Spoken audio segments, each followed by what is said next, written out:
it's just it's a personal decision. I don't expect anyone to follow. But that's me. Yeah. Personal decisions. A lot of personal decisions. What happened last time? Who remembers what from last time? Ransford, whatever you say happens last time happened. It's totally canon. For real. That's good. Yeah. Okay, everyone died, and my character's the main character, and I'm just going to do whatever I want now. Okay. So we're going to do this. Let's reach out to our experts here. His character is now the main character of this show that is now an anime. What kind of anime is it, Sarah? Harem. It is a harem anime. All right. What is the plot of the anime, Katie? It is a harem anime. I don't watch anime. People can see you lie. All I watched was One Punch Man. Okay. You were literally telling us you watched Kakegurui like 10 minutes ago. What's the plot of that anime? Rich kids gamble. Ooh. I was going to say, you could do a rich kid gambling harem character around? No, I just watched the anime and wanted to gamble. Okay, Emily, what is the plot of this? What is the plot of this anime? Yeah, of this harem-style anime? To catch them all. Okay, so Thank you. in this harem-style anime, So it's Moemon. his character is what, surrounded by beautiful women who want to have. Am I just going with Who said they were beautiful? They did not say that is a great point. It's So it's that bugbear lady that we set that guy up with that one time. okay, so it is about this harem anime is about a tabaxi who is indebted to a bugbear godfather and has to take his daughters, who are absolutely in love with him, bugbear daughters, while he goes around and he has to catch a bunch of Courtney. What does he have to catch a bunch of? STDs? And he has to go around. First thing in my head. So a tabaxi with a bunch of bugbear daughters that absolutely love and adore him has to go around the world of Kratica catching STDs. Incredible. What is the name of this anime? I'm going for no, don't do that. Yeah. All right. So I was gonna say something stupid like Sword Art Online, but I mean Sword Art Online. I was going to say Pussy Wars. I was going to say Garfield the anime. So. Garfield the anime. I was just going to say you can just... John, make a lasagna. No. Okay. Okay, my face hurts already. So All right. Man, we fucked up the audio on that one. I think you mean you fucked I up. inked my drawing with the pens you got. Oh, that's nice. Yeah. Damn, that looks professional. Yeah, and he still got the... Fucking hood. It's cool. I'm not taking I'll it off. scribble it out I later. don't want to draw the rest of his hair. Man, Alright? sweet, because I don't have a character portrait. Neither do It's I. blank. All right, so all of that happened. AU, there's a whole other universe where his character is doing that. We'll learn more about that character in that alternative universe today when he's eventually introduced. What happened last time? Who remembers what from last time? I killed someone with an ice knife. Okay. Addie kill. Who did Addie kill? Who did Adela kill with an ice knife? I was like, what? Yep. Who did Adela kill with an ice knife? Odie. That's right. Oh, I forgot his name. Odie. I did too. Odie. It's really is Garfield the anime. Yeah. Damn, that was a layered joke. That was impressive. All right. Now, I know you guys thought I was joking when I said, if your character dies, you die in real life. That's why Russell's not here. He died. His character died, and then he died. It was Sorry. like Old Yeller. Your wedding. Went out So- to the parking lot with a shotgun. happening. So much for my wedding this weekend. Yeah. I mean, you can still have it. You can just marry yourself. We'll sign his name and then I get insurance. Yay. Yeah, exactly. Boom. So Russell will come back at a later date, another time. Yeah. Eventually. Whenever he makes a new character. Whenever he makes a new With character. Brody, the not Goliath. With Brody, the gnome barbarian. So he died. Yeah, make him make Brody. Man. Oh, I forgot Brody was a real guy. That's George's Like bro. best Oh, friend. George, yeah, that's Yeah. right. Wow. So what else happened last time? We were going to a brothel because that's where the only healer was. Yes, you were going to the rocking ship after the Goliath. Who was not Odie. It was not Odie. The other Odie Goliath. no, he died in the water. Goliath, he was mysteriously, instantly boiled into the water, pulling himself up onto land. He is like, let's say out of a max of like 50 hit points, he was like 2 points away from death. So, thanks gave him one. thanks to the kindness of I Tribute. really, really hope that you guys are like carrying him, and he's like, and I feel like I only have 2 hit points left. Like just Out of 50 hit points, I feel like I only got 2. This sucks. what is he, Danny DeVito? Yeah, I'm Danny DeVito. Listen, if he was Danny DeVito from the start, I don't know if we would have saved him. See, wasn't the other character Danny DeVito? Yeah, like, the yeah, gnome everyone and was the alchemist guy. was Danny DeVito. Listen, but my favorite in that whole thing of them evicting people from the inn was Frisky, that obese tabaxi dude. He was my favorite. He was Garfield. with the bell. Ooh, what is this? More Trinket. treasures for Frisky. Inerrant That was bell my- for Frisky. My favorite. I hope he comes back. I love him. He's actually the main character of the entire thing. You have to find him, apologize, and he'll help you save Please. the world. Wasn't he wearing a ball gown too? He was wearing I love him. He's beautiful. That's why. So, Just taking that now. Play your favorite, Frisky. So essentially what happened last time was we came back from where we left off in the first episode, having survived the shipwreck, spending a kind of tragic but still beach day episode, and then coming into Bayside Wharf. It was a beach episode. That was technically, I mean, you guys hung out, you talked to each other, you made a big tent. So, I mean, dead bodies though, so... Yeah. Yeah, but we also took off our clothes, so... Isn't that a beach episode? I did rub sand all over myself too. I laid out on a rock. Of that entire thing, that was my favorite part, was you have to do something to cook. I rubbed sand on myself. Your brother's like, just roll around in the sand, you dope. You were all at the shipwreck. You've seen the job board. You took a couple gigs. You met Mazhug, who did not care for Odie's company. She loved me. Loved Adela. She loved my company. She liked you. Not enough, if I recall. You took a job evicting tenants who weren't paying their rent. Mm-hmm. Spent most of the episode doing that. That was Addie and Adela. Yeah. And Odie, rest in pieces. Yep. While Tribute and Cass met the actual main character, the guy selling swords. He has the Sword of All-Knowing. If you would have talked to him, you could have bought the Sword of All-Knowing. He has currently thrown it into the ocean. Man. What a Man, waste. if only I knew what that was. If only you would have known. Along with my fucking hood. You went down, you talked to Myrrel, a dwarf who believes there is a great treasure on the Nestaline, not too far from where Bayside Wharf is. He has a contraption that would allow you to breathe underwater, a bowl that he's just going to pump air into so that you can breathe. He said that there is a shark guarding the shipwreck, one that killed a couple of his other companions in the past, leaving him the sole survivor searching for a new crew. At the end of that, Tribute met a priest of Umberley who was in a floating temple. You gleaned a good amount of information about the myth of the Nestaline, later coming back to talk to them about where a healer is. You were eventually pointed towards the brothel. Because, priests don't have healing powers. Except for that one on TV who can use his jacket to cure people. Yeah. Why doesn't he ever go to a church? Yeah, the televangelists, yeah. Mm-hmm. And you came and eventually met on the docks and did the last room where the previously mentioned large boiled man was unboiled, then later boiled.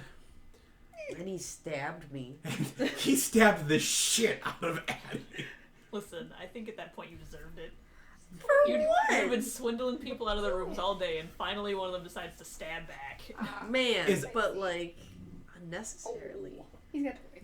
as I listened to it, I always listen to the next episode wherever we record on Monday, and then I listened to it again today so I can refresh myself on it. There was one phrase that stuck out in the entire thing. It was when you were fooling Danny DeVito out of his room. You had said, "I can't believe you just Bugs Bunny'd your way out of," or something like. It was a quote about you being Bugs Bunny, and I went, "Oh my god, that is so good. That is like such a great character trait." Yeah. He did that. It's like, yeah, you're disturbing me, and he's like, yeah, arrest me. I'm disturbing the peace. Like that's exactly what you did. He was then spiked to hell and back. Yeah. In any case, we come back to the night. The night has fallen. Addie and Adela has gone back into the shipwreck to meet with Mazhug, who paid them for their work, and then offered them the rooms. Mm-hmm. Holy shit. I didn't know it was that loud. What? I like broke my neck. Yeah, Oh. hearing that makes you I want to didn't do it, you know?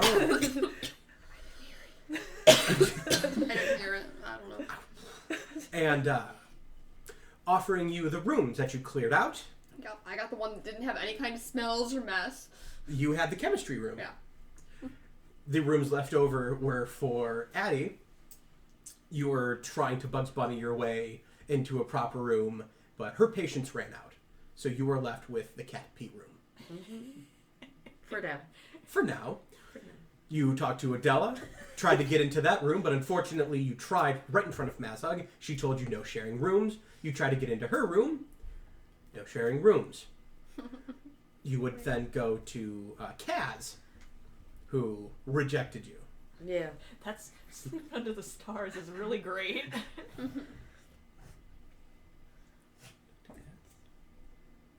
And, man, Fine, you only hear him.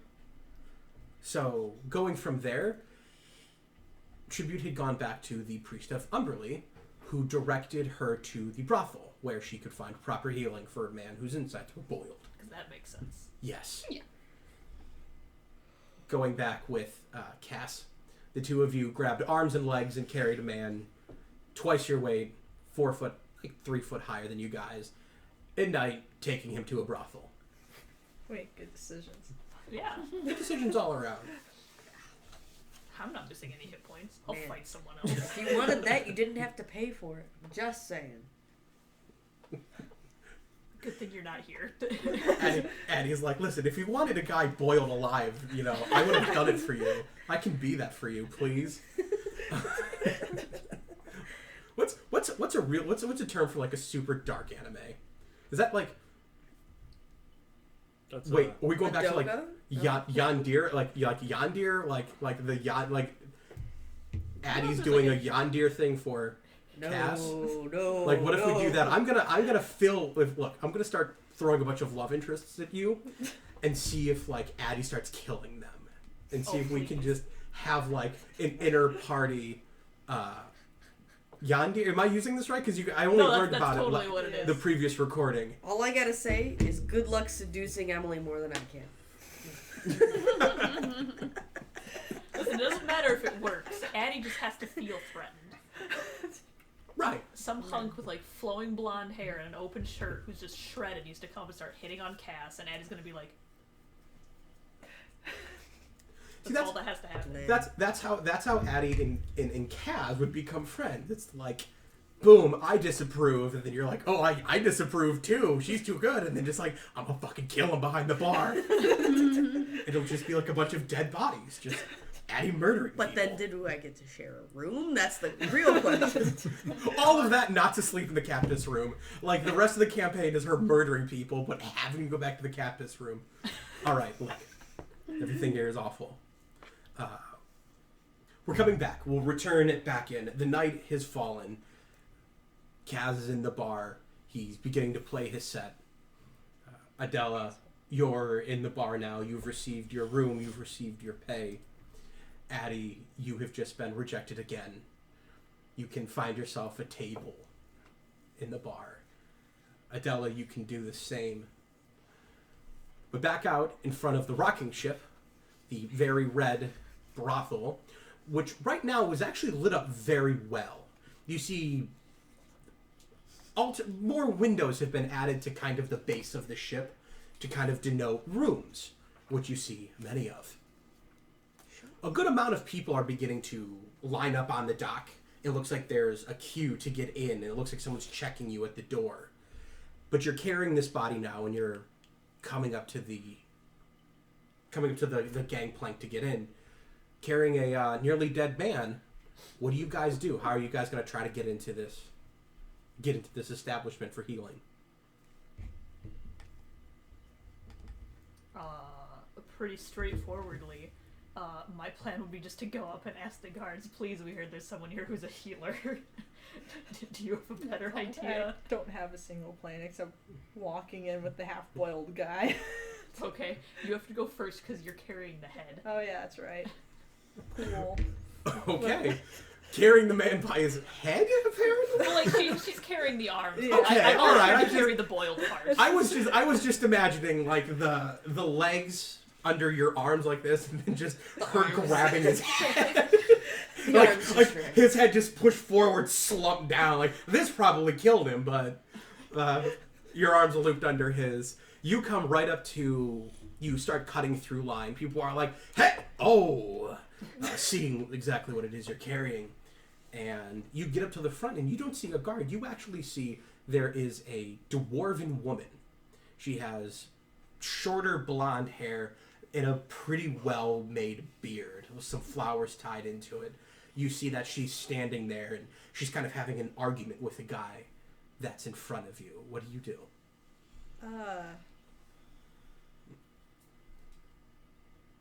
Excuse me, ma'am, everything okay? Just a second, lass. I have to deal with him. And she kind of pushes a finger into his stomach. And she says, "You're a dirtbag. The girls here know it. The guys here know it. And I won't have you back." And he begins to grumble something under his breath. And she just shoves him, pushing him off the plank and into the water.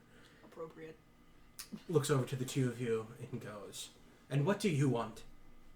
We heard there is a healer here, and we have a man that's half-boiled. Looks at you and kind of peers over your side to the man you're carrying and goes, "Aye, there's a healer here. Could you have not brought him at a better time? We're trying to set a bit of a mood. Boiled man is not exactly what we would say for mood." Well, sorry that he didn't get boiled at a more appropriate time. Me too. Fine. Let's head in. She waves the two of you past. You hear the grumbling, "Hey, what are they getting in for? That guy looks like jerky." And as the two of you step in, she comes behind you and closes a door, and you hear the suck of a lock. Now that you've entered the ship, holding this man, a smell kind of wafts over to you. It's a heavy smell of a distant perfume. But you see that the interior of this boat would usually be held for cargo, for kind of bedding, or even just extras on the ship has been opened up now. You see that there is still a lot of red, orange, and yellow. The ground is laid out with a nice rug, and there's fancy furniture about the place. Armoires, and think of a very Victorian style. Tribute this would seem familiar to you. And you see that there are women around in the kind of outfits you would expect from a brothel. But you do see that there are quite a few men wearing maybe not what you'd expect from men in a brothel. Is that familiar to Tribute as well? How familiar is it? You see that one or a couple of them are wearing some leather pants. They're talking to what looks like a few potential customers. You see them turn, and you see that there are no backs to these pants. That's what I thought you were going for. Equality. I thought you were going for chaps. Absolutely. But the air is very upbeat. It's very fun. You hear again this distant kind of tinny music. You look around, but you don't see any musicians. This seems a bit odd to you, but you're snapped back into reality by this small dwarven woman. She goes, come on, don't leave him in here. You'll kill the mood.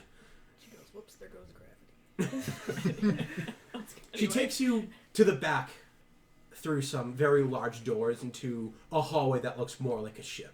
The color is gone and the distant sound is now made hollow by the walls, and you hear more of the creaking of a ship. You're led back to a large door that looks like it had the word captain on it, but someone tried to scratch it out. She says, in here is the mistress Saywin. She'll be doing the healing for you. Good luck. And she turns and walks away. She doesn't even like knock on the door or anything. She's leaving that to us. Yep. I guess I'll knock with my foot. So with 2 kicks, bump, bump, you hear a deep sigh. Come in. You can set him down for a second. Okay. I'll set him down and open the door. Inside you see an office. Something peculiar about the office, though, is it looks to be lined with scraps of metal. Like square scraps kind of riveted into the wood. Her desk, too, looks like it's made and forged out of some sort of metal. But she sits behind it looking very curious across, her hands folded in front of her. And what have the 2 of you brought me? Please, ma'am, we heard you were a healer. We have a man who is in desperate need of such talents. Bring him in. Set him on the desk. We will do so. Yep. As tenderly as we can, wield a Goliath, I suppose. As you bring the body in and you place him down, his head, arms, and legs just hang off this comparatively very small desk. She looks at him and she says, well, it's not often you see so many of these in a day. What happened to this one? It looks like someone was halfway through cooking him. Did you lose your appetite? I don't think I could explain it myself. Yeah, he was in the water, and then suddenly he was screaming, and then he was boiled. That's about what happened. You weren't on... You were local, right? You weren't too far to the west, were you? No, ma'am. It was by the shipwrecked inn's rooms. On the Oh, you were docks. just outside. Yes. This is very common near the boiling sea. You see this quite a bit, though. They never... And she kind of starts poking at him, and he groans, and she says, they never live this long, though. Interesting. You seek healing? Yes, for this man's sake. Of course. She just begins to examine it, and she just grabs this leg, and when she does, she grabs by like the heel of the foot and the knee, and you see the calf kind of just slide and drop down like raw meat in a bag, and she just kind of very gently places it back down. This is going to be... You don't like bleeding, are you? No, my nose Okay. is running. I didn't want to blow it. Okay. And interrupt. I appreciate that. Go ahead and take that. Just go ahead and do it now. Yeah, I appreciate you waiting on that, but you shouldn't have to wait to blow your nose. That's awful. It's just... I didn't want you to think that you was like, because I'm holding it or anything. I was like, I was like, if her nose is bleeding, please don't bleed on my table. I don't No. care about like the felt or anything, but it's a nice table. Please don't Yeah. bleed on it. no, I'm not going to bleed. Don't worry. Well, this man is pretty well injured, and it's very noble of you to bring him here for healing. I myself can see about 5 days he would need some work. 2 days he would certainly recover. He would live, but I don't think that he would ever have use of anything from his waist down. After 3 days, he would be okay. After 5 days, I could have him up and walking again. He would have to retrain the muscles, but he would be fully mobile. It would just require, and she kind of looks into the air, 5 silver a night. The medicine, the healing, the worth of magic. I think I could round that around to about 75 gold pieces. 60 if you just wish to save his life. Well, we tried. Wow. I thought I was the dick. How noble of you. Unless the two of you are willing to do a little bit of work for me.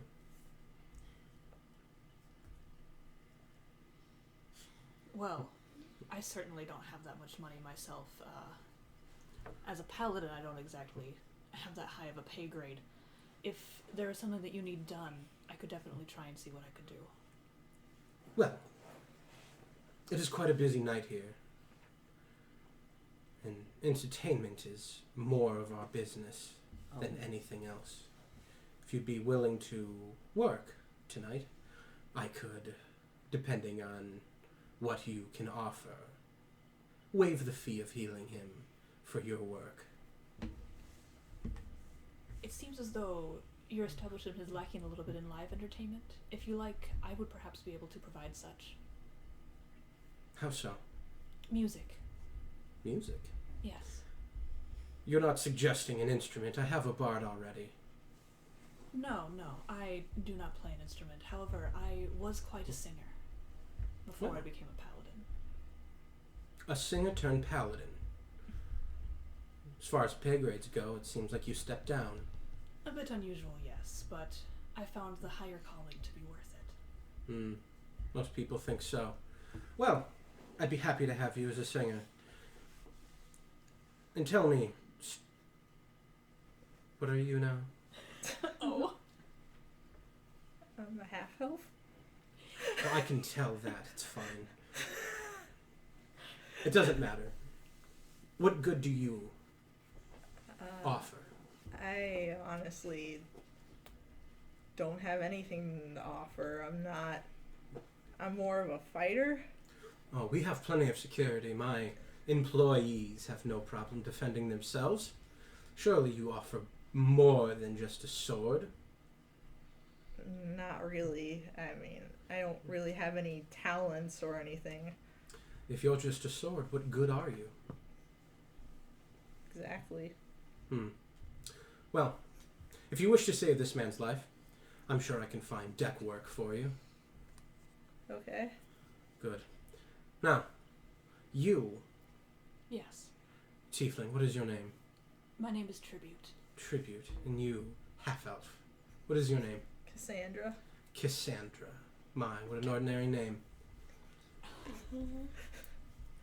If you'll be working for me, you will not present yourselves in this manner, and you most certainly will not smell as you do.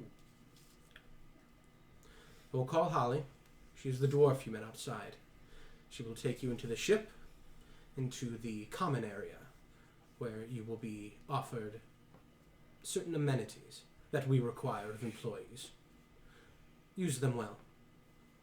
As far as I can tell, this will be your first shower you've received in a long time. But I expect good work.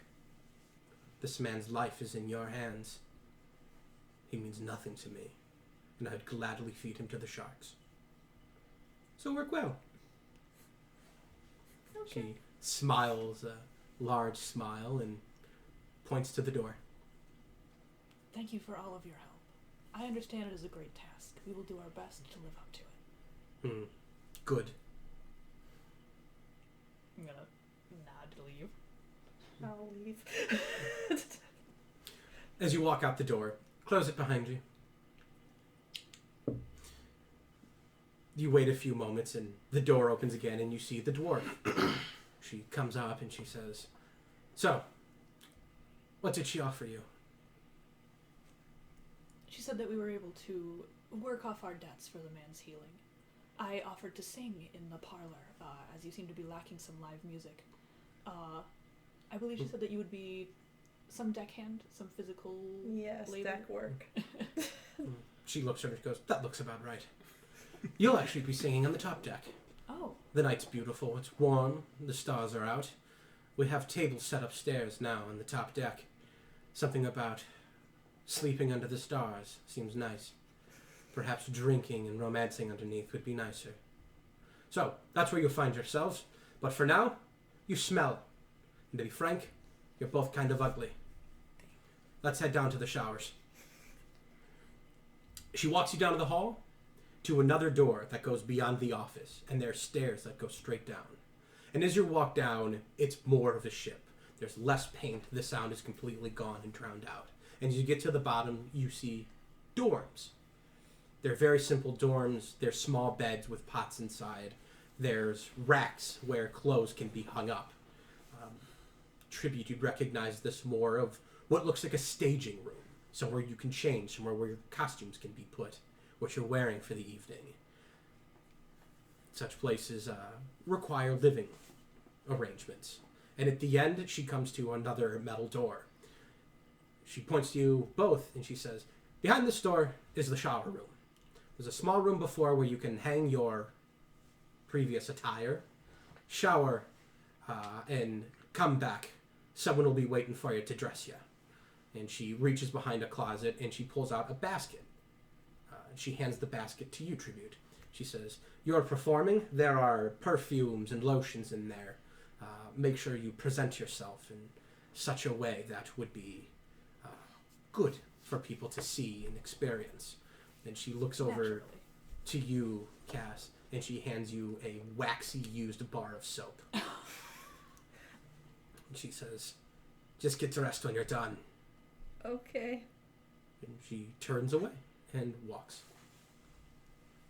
Man, where the fuck is Addie? I'm when gonna I'm put my hand on your shoulder. Don't sell yourself, sword, Cass. You are an excellent sword. Oh, well, thank you. But We're gonna go shower. didn't sign up for any of this. So while the two of you... I look like I'm gonna cry entering the shower. I'm so ready for this. Whereas Cass is like, I didn't sign up to take a shower and be. Tribute's like, thank God, a shower. She just wanted to drop the guy off and go back. So while the two of you are preparing yourselves, just a quick note, Russell would get this. I was thinking about him. The shower room is just one large pipe, and there's like holes in the top, and there's a handle in the middle where you pump it, and it pumps seawater out that you bathe underneath. Terrible. It's just, that's the way you bathe in the army, though. That is a very real, unfortunate thing. Listen, if there's soap, that's all I need. I meant to. I didn't reference your photo. Does Tribute have a tail? Yeah. Is that something that's out all the time? Is Yeah. that something that's okay? It's too big of a tail to ever hide. Just for my headspace. Back over at the shipwrecked. Excuse me. Kaz has begun his set. He starts out by setting up his lute, his chair, and he gets everybody's attention. He says, "Hi, everybody. My name is Kaz, and I'll be performing for you tonight. Who here's from Bayside Wharf?" And no hands go up. And he says, "All right. I guess I'm just going to play some sea shanties." And people are like, "Whoa, sea shanties!" He sits down and he's going to start to play. Oh, God, really well. Yeah, wow. He is absolutely nailing the sea shanties right now. Adela, what would you like to be doing? I'm proud of it. Just sitting, watching, I suppose. Okay. Tables are becoming more and more scarce. This is a very public space where people come and they sit down and meet with strangers, or they just sit at a table with somebody else if they never speak with them. The table you can find right now has 2 or 3 people at it. Do you still want to sit there? Yeah, sure. Okay. When you sit there, the show begins. A couple more people come to sit. You are surrounded by strangers. They're watching the show, having some small conversations. Is there anything you want to do? No. Okay. Yes. Addie. You've grabbed a table. No one was sitting at it. Not under the stars. Not under the stars yet. Oh God. Okay. And as the show's beginning, more people are beginning to funnel in. All right. And an old human man comes in. And he grabs a drink. He comes to the table. and he sits next to you. Not close. But Okay. just, he doesn't like, hey. He sits and just fairly close to you. And he just sits and he quietly sips his beer.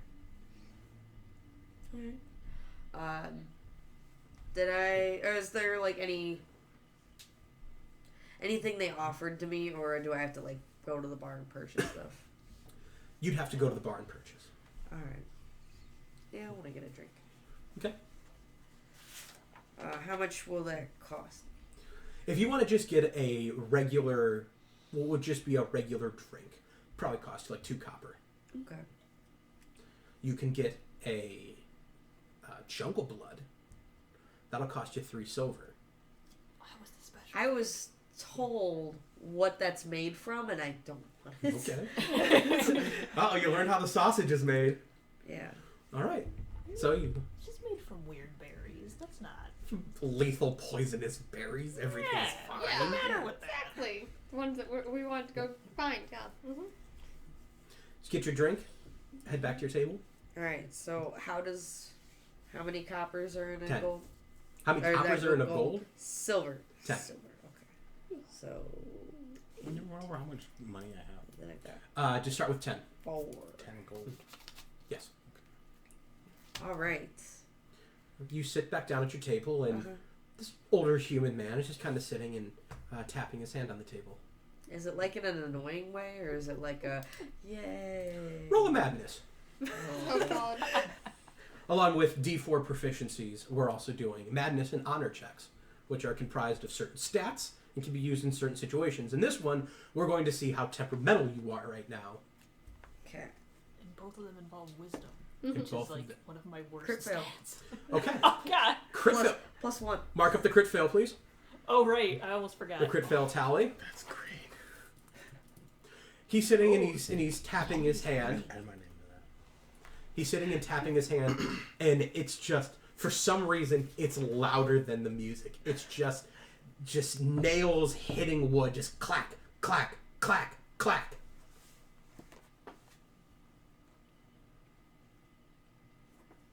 I'm gonna get up and leave. All right.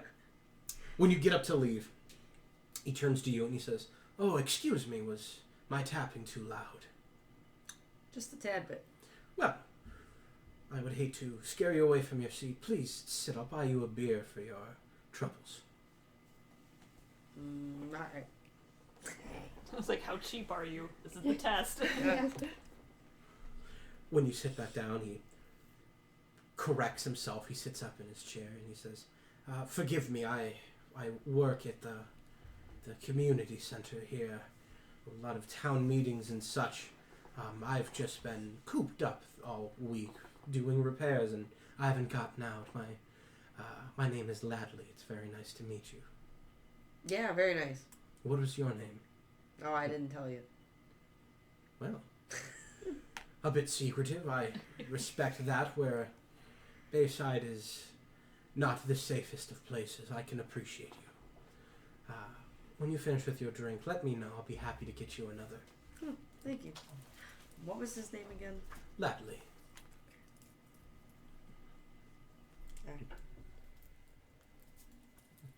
I almost put lady. I got the L. So he sits with you, and really no one else comes to the table. You see there are people standing against the wall, but the table itself, with chairs, remains vacant. And the two of you can sit and enjoy the show. We'll come back around to what you guys are doing at the bar.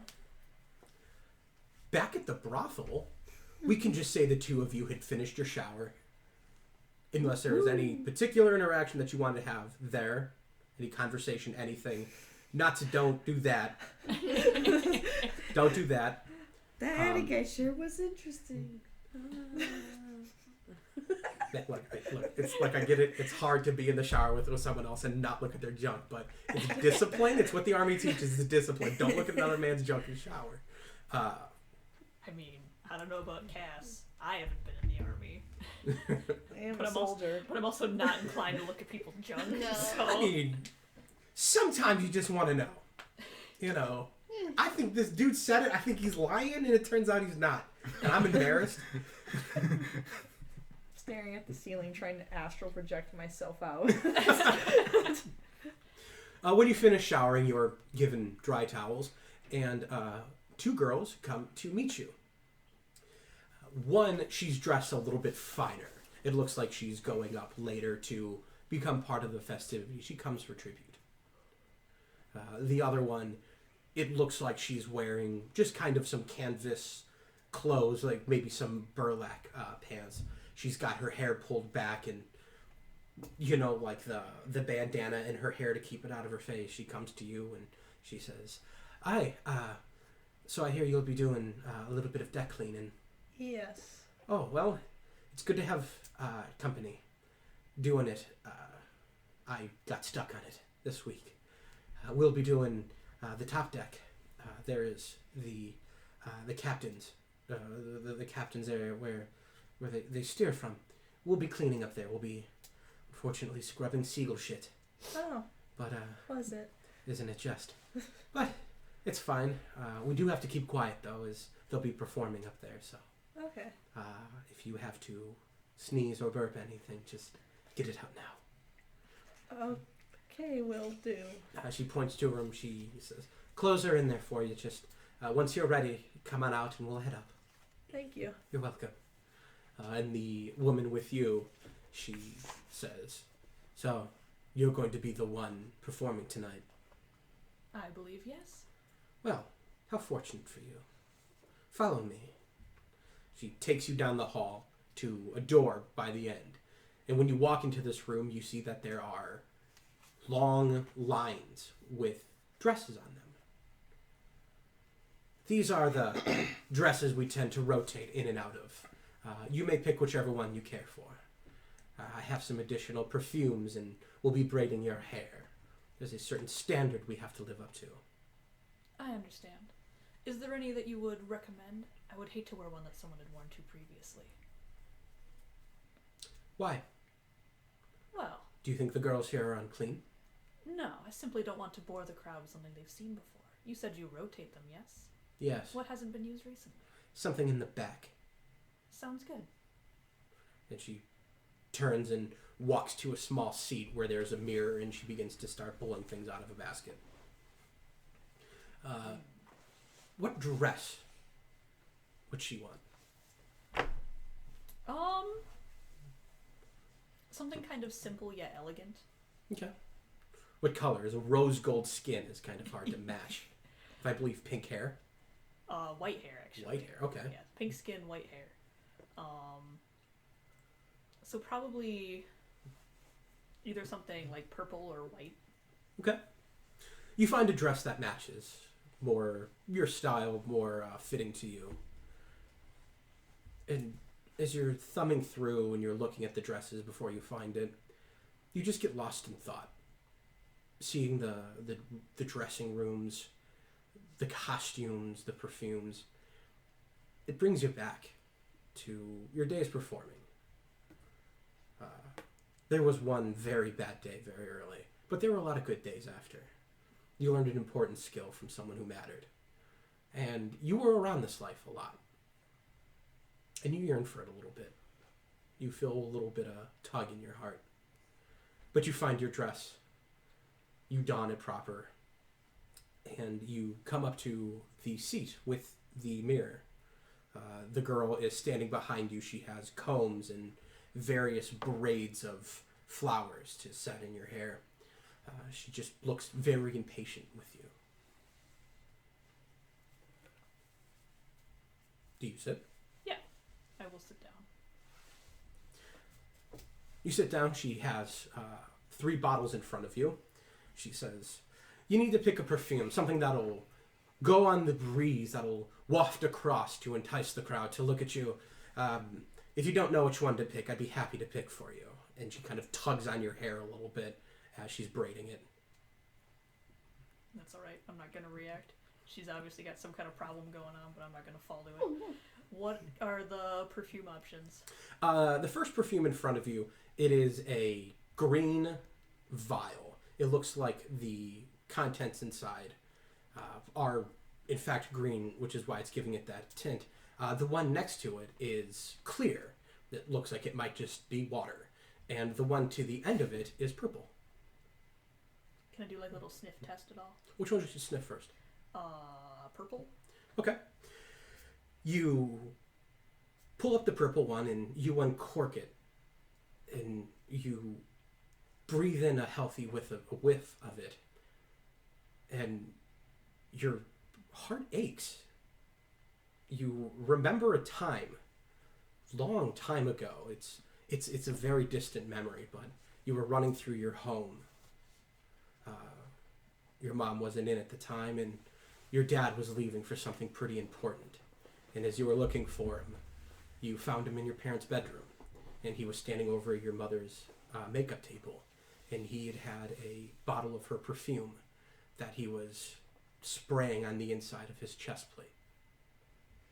And he turns around and he sees you, the tiefling himself. He kneels down and he extends his large gauntleted hand and he says, "Come here, child." And when you remember walking up to him, he brings down this bottle and he says, "Do you know what this is? This is called Desert Lily. The first time I met your mother, she was wearing this. And I recall smelling this blocks away. I was in the market, I was looking to buy better armor, but I just smelt it and I followed it and I followed it until I eventually came to a small block with some performers. And if anyone ever told you that love at true sight wasn't real, they're lying. I believe in love at first sight, but for me, love was at first smell. And he holds the smell, he holds the vial underneath, and you smell exactly what's in front of you. And you remember the last thing he says was, "This was the smell of my destiny." That's heavy. I'm tempted to pick that one, but I also want to check the other two. That was nostalgic, but for the sake of making the best, most educated choice, I'm going to test the others as well. Which one do you want to check next? The clear one, because I'm not a fan of green. You open the clear one, and you get a very strong citrus smell. It smells of what you would imagine are local fruits condensed down, alcohol added to make a perfume. This one is known as the Bayside Waft. That's the power of pine sol, baby.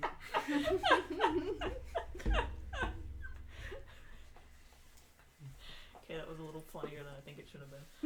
What's the green one for the sake of smelling it? You pull aside the green one, and you get kind of a very medicinal smell to it. Do a nature check. Oh boy, my favorite. So that's a 7. You can't really place it, but you kind of get the idea this might not be a perfume. Cool. I think my choice is clear. I think we're going to go with the purple. Okay. You take the purple and you begin to put it on yourself. And just the memory, just the thought of your father, the idea that he puts it in his armor. When you asked him why, because when I'm so far away, it always feels like she's with me. And you wouldn't smell that armor again. And in fact, you wouldn't smell that perfume again. Not for a very, very long time. And with that thought, your heart sinks. And it hurts.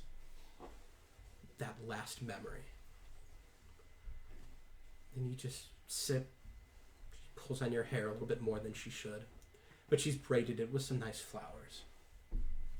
And she walks you up deck through the brothel and up to the top deck through a small staircase leading to a hatch.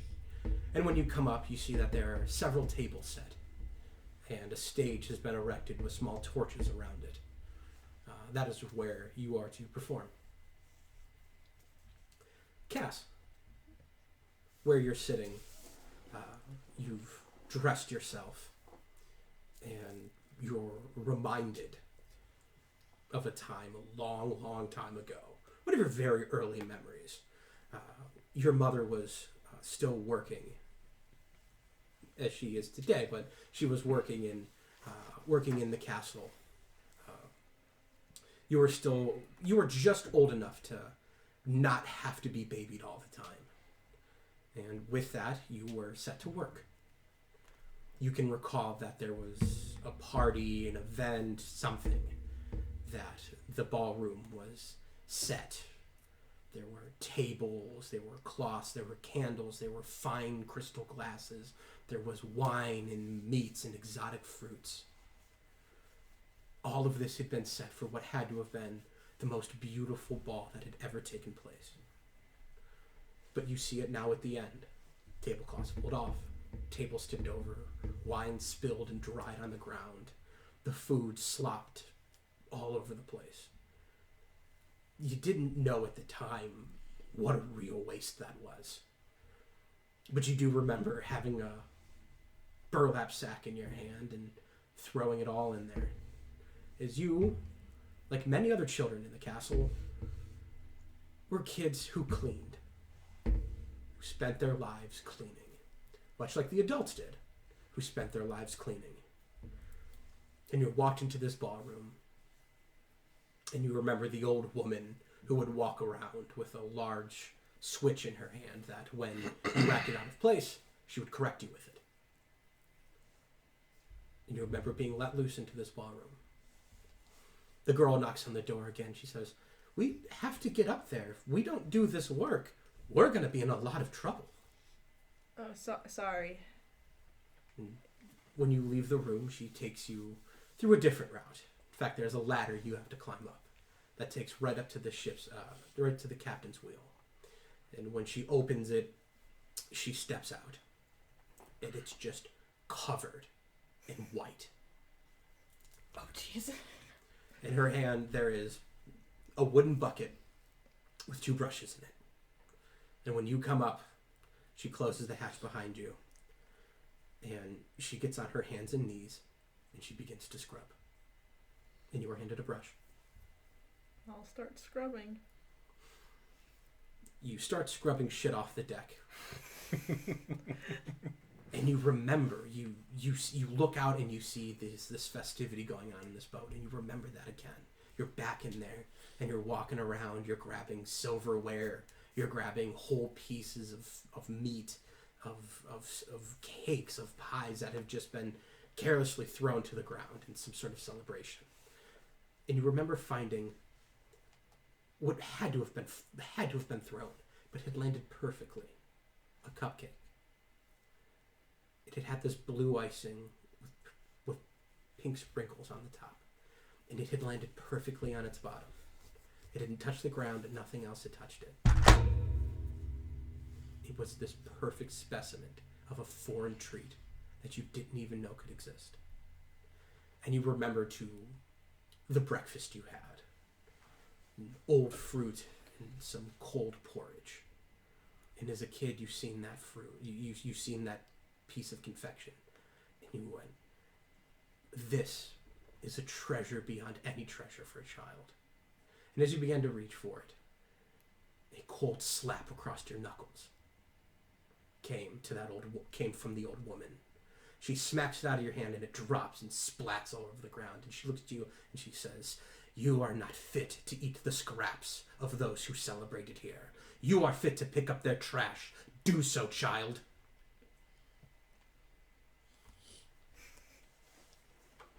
And as you come back from that memory, your heart sinks.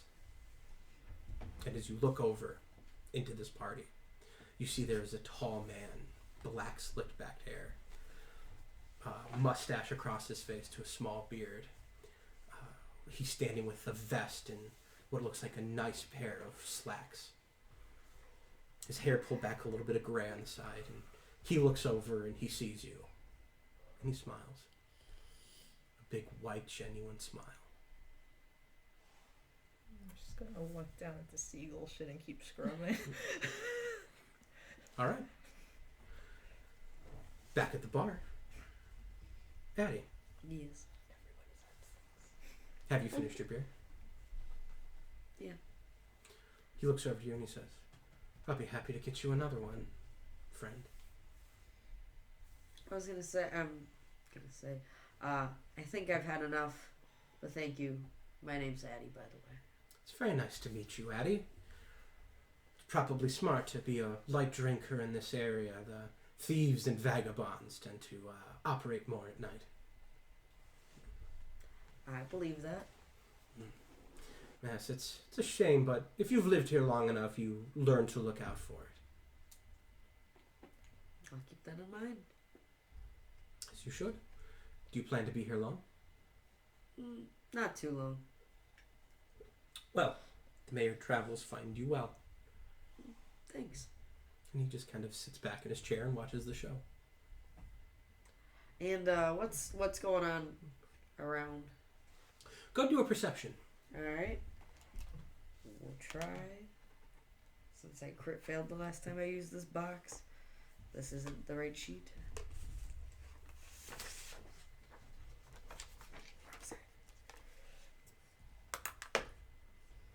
I almost had 20. That made me so mad. 14. 14. You look around you, and you see they've kind of... They've extinguished some of the torches that light this room. Is they're kind of trying to set more of a focus on the stage. As you look around, you see there's a lot of people pretty well entranced. I was going to say something else, but then I remembered he had like a 23 for his performance. So fucking entranced by the sea shanties, which he is now up on his feet, like the lute hanging around his neck, just kind of like bouncing back and forth and just basically yodeling sea shanties at everybody. So everyone, so They're digging it. people look pretty entranced by that. A few people in the back are sitting, talking amongst themselves. People closer to the stage are paying attention. Okay. Does Kaz have any tip jars out? Yes, he actually has a hat that he has placed at the edge of the stage. People. Oh, well, he's a performer. Who doesn't have a hat? You have to have it. Like, he doesn't have like a case that he could hope. So he just So there's just a hat that people have been throwing pieces in and out of. Okay. Out of. Well, I mean, they throw theirs in and they get change. It's don't ever do it. Don't ever do it, but people do it. Yeah. Is there anything I could find that is similar, like to his hat? Yeah. If you had like a hood, that would work. All right. But if you didn't, you could probably find one somewhere in the bar. I was gonna say I have a disguise kit. Is there a hat anywhere there? Does include a hat? It says cosmetics, hair dye, and small props. Small props? Like a tiny hat? You have a fez. You have a fez. Your disguise is a Shriner. Alright. It comes with the little car and everything. No. Yeah, it can have a hat. Okay. I want to sleight of hand to place the hat in front of him, like it's his tip jar. Okay, all right. But like on the other side, so people that haven't seen the hat would think that's his. All right. He will do a perception with disadvantage because he's very busy doing what he's doing. So it'll be disadvantage against your sleight of hand. All right.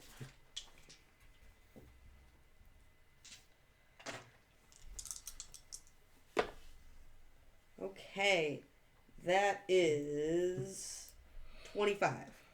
Okay, he rolled a natural 1. Go ahead and mark me down. Oh man. So This is the first one for you. as he's doing his shanty, rocking back and forth, he turns completely and shakes his butt at people. And when he does, you toss your hat up there, and he's completely oblivious to it. That's what he wanted you to do. Yeah, it's the vibe, damn it! I'm not there to learn. And I'm gonna sit close to the stage to keep an eye on my hat. Okay. You are a piece of shit. All right, so you sit close to the stage. You got a good eye on it, and a couple people are walking up and tossing some coins in there. Mm-hmm. Is there anything else you want to do? I'm going to show my support for Kaz. I'm gonna go, yeah, and I'm gonna throw a coin in my hat. That's really smart. That's really smart. Man, you're gonna get a bonus in that hat for that. That is so smart. Okay. No, is there anything you want to do? No, I'm just enjoying the music. Okay. Seeing it's not music I've ever heard before. Where you're sitting, more people have. The table is filled up. But you're starting to hear whispers about what they're sitting at, the table they're sitting at. They're fairly low, and you can't really get a good vibe on who's talking. Is there anything you want to do with that? Try and hear what they're saying. Okay. Go ahead and roll a perception check.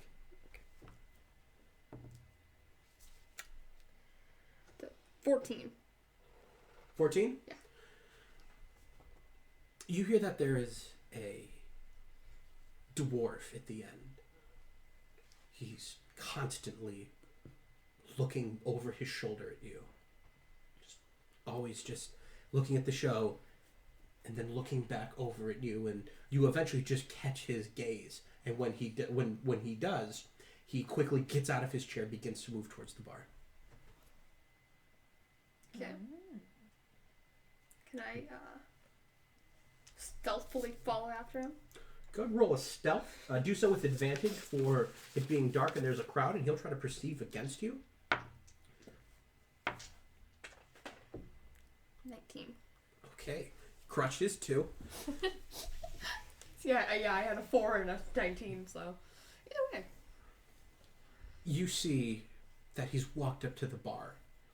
A couple bartenders pass him, and he speaks to one, and they give him a really awkward look. But eventually, Mazhug comes over. Mm-hmm. With her size against his, she leans like her full arms down and almost puts her head on the bar to talk to him. He whispers something to her, and she quickly pulls back and puts her massive hand and points right in his face and says something what looks pretty intimidating and walks away. Okay. Pretty go and tap him on the shoulder. When you do, he's startled. I wasn't doing anything. I didn't say you were. I was just wondering why you were staring. Well, it looks like you're made of water. Yes. I had a question. Okay. Can you breathe underwater? Possibly. Because I have a job. Oh my god. Mm-hmm. There's a treasure. And if you help me get it, I'll split the riches with you. I'll have to talk to the rest of my party, but right now I'm here to enjoy the show. Well, Why don't we meet tomorrow and we can talk? yes, that's fine. I'm at the end of the dock. My name is Meryl. I'm at the end. I have... Yes, that would be just... Whenever you're ready, just come there. Okay. Yes. And he jumps off and he goes, I told them the job wouldn't be there for them when they got back. Yes. I was afraid that was going to be something so much worse. Just our good friend, this crazy guy. Yeah. And then somebody runs up. He goes, swords! Do you want swords? I'm not rude, so I whisper. It shows. I do have need for a sword. Okay. As I show my trident. Oh shit! Is Yeah. that a sea trident? Those are so useful. It's like 3 swords in one. That's like 3 small swords on the end of a really big sword. Hence no need for a sword. Wow, you're so good at this. And then he just drops all of his swords and leaves. And they just shatter on the ground because they're all rust. Yeah, I was gonna I had swords. They're just handles. Yeah. They're just handles now. There's nothing left there. But handles? Okay. Back at the brothel. Tribute, you've been led up the stairs, and you see that the upper deck has been pretty well filled. The familiar, the previous smell of perfume is again still about, though there's this lingering smell of the desert lily you put on. And that feeling's hard to shake now. I cursed myself. You done did. It's hard to shake. It's the day you found out, the weeks after, how life changed. It's hard to shake, but there's something you can remember that really changed this one for you. But you're led to the stage. Behind the stage, there's like a small curtained off area where the woman looks to you and she says, "This is where you can sit. I'll come back when you're ready to perform. We have a bard. We hired him. I guess he's okay to play, but that's him over there tuning up." When you look over, you see there is a tabaxi. He has in his hands a lute. Under his feet, it looks like a pair of bongos that have been set up to some sort of contraption that when he kicks his feet up and down, they play. What was the last instrument you had? Flute. And a flute that is attached to kind of a harness to his mouth. Go ahead and describe what your character looks like, Ransford. Apart from that, he's wearing a pair of pants, and since it's on the top deck and it's warm out, we're on the beach, he's wearing no shirt, and he's got a small necklace, and he's like a serval, and kind of a humanoid serval. So he's got really big ears, really big eyes. His face is a little smaller than you would expect from how big his ears are, but it all turns out to like a really cute, endearing looking guy. And he's clearly on the cusp of adulthood, but he hasn't fully grown into his body. And if he were to stand up, you would be able to tell he's moderately tall. And behind him on the chair is a set of very, very well-worn but well-kept leather armor with lots of nicks and cuts into it. But clearly you can tell the armor is a lot older than he is. And he's wearing a pair of ratty old boots. Very much like the armor, very well-worn, very clearly older than he is. And he's just sitting there strumming on his lute. I have a and question. singing to himself. I have a question. I'm not quite familiar with tabaxi as much as everybody else is. Like, how similar are they to cats? Like, does he have, like, tiny nipples? So, like... He probably does, but they're covered in fur, so you can't see them. Okay, So you'd have to physically check if you wanted to find out. There's a couple things about tabaxi that I'm ironing out, and I was just hoping it comes up and you answer it, and I was just gonna make that canon. You got it. What, the nipples? Are you talking? Yeah, because, like, they gotta feed. They're and they, mammals, yeah. and kind of a couple things we discussed. It just... Yeah, he's got multi-nipples, but you cannot see them. Okay. Unless he wears to get all his fur shaved off. Which hopefully doesn't happen. We'll work on that. Weird. I don't want to be naked cat man. Shave off fur. Ha! If I can't have a hood, then you're gonna show your tiny nipples. It's gonna get singed off. Yeah. Gotta fight him with fire. So he's just sitting there strumming his lute, singing to himself, really low. You can't really hear what he's saying. You can just see his mouth moving. And that's what you see, Tribute. Oh, and the lute. Unlike everything else he has, the lute is beautiful, very well kept. Definitely looks like it was handmade. It's a beautiful dark wood with blue inlaid into it and gold around the hole where the sound would come out. A little bit of just a little bit, not enough to make it really valuable, but just enough to make it look good. And like the strings are very fresh, very new. So very well kept, ornately. Very well kept, very beautiful. Everything else he has is just old and well kept, but very old and ratty. In Tribute, that's what you see. What do you do or say? I'm not gonna say anything. Okay. I'm thinking to myself, one-man band, don't see that very often, but I'm not gonna say that out loud because I'm not gonna be rude. Okay. And what would your character say? My character just looks up. Sees her, looks her up and down, and says, just tips his head and looks back down and continues what he's doing. All right. What is your character name? Breeze. Okay. Only I know that. Fabry. As once again, we do not introduce ourselves to one of the players. So I'm just gonna call you Bard. Damn, I goofed like the rogue thing. That's fine. So Listen, when he becomes more relevant, we can have a legit conversation. listen, when you're relevant to the story, you can talk to the main characters. Oh. Okay. Too I mean, bad for since you made I'm- yourself the main character, yeah. Yeah. Yeah, there's a whole nother universe. It's a one-man band going around. He's sitting in a chair, he's playing the lute, he's got an accordion between his knees, he's playing the bongo with his feet and the flute, and then he's going to have sex with enough people to get all of the STDs. While still playing. While While still still it's incredible. It's never like if he can pull it off even once, he'd be the first person in any reality to do it. I mean, if he picks the right person, he could catch all the STDs at once. I just, But that's like the Johto League though, is you've got to get all of the STD matches, True. All right. work your way up. Damn. Okay. Listen, I already have to shake up the fact that my perfume made me depressed. I don't have time to entertain Tabaxi with weird tiny bongos.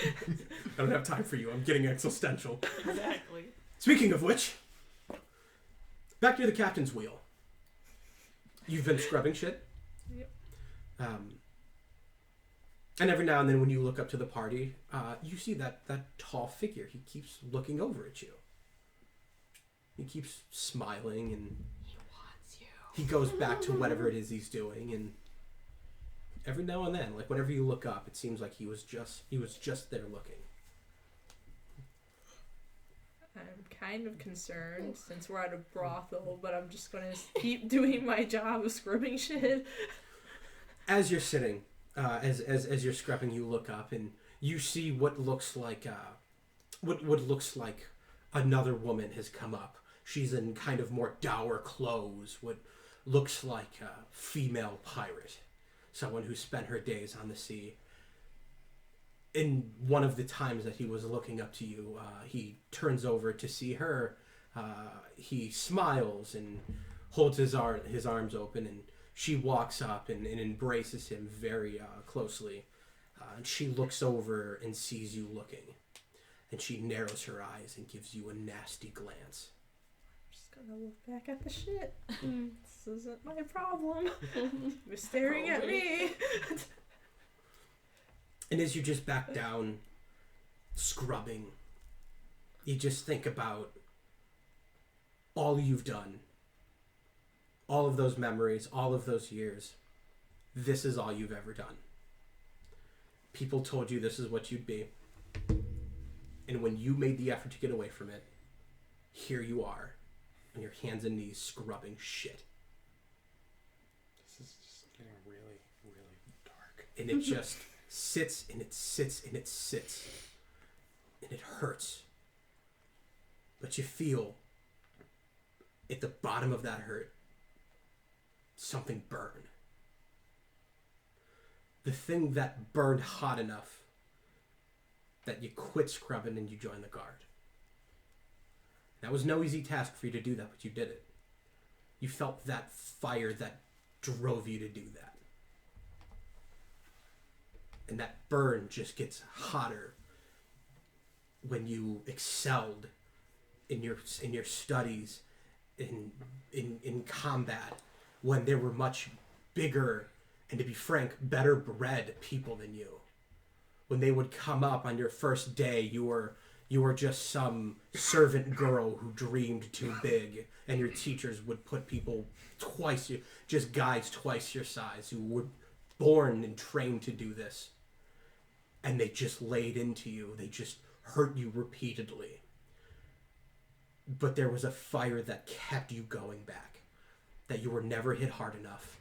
Your days were never too long. And you never suffered enough that you wouldn't come back for more.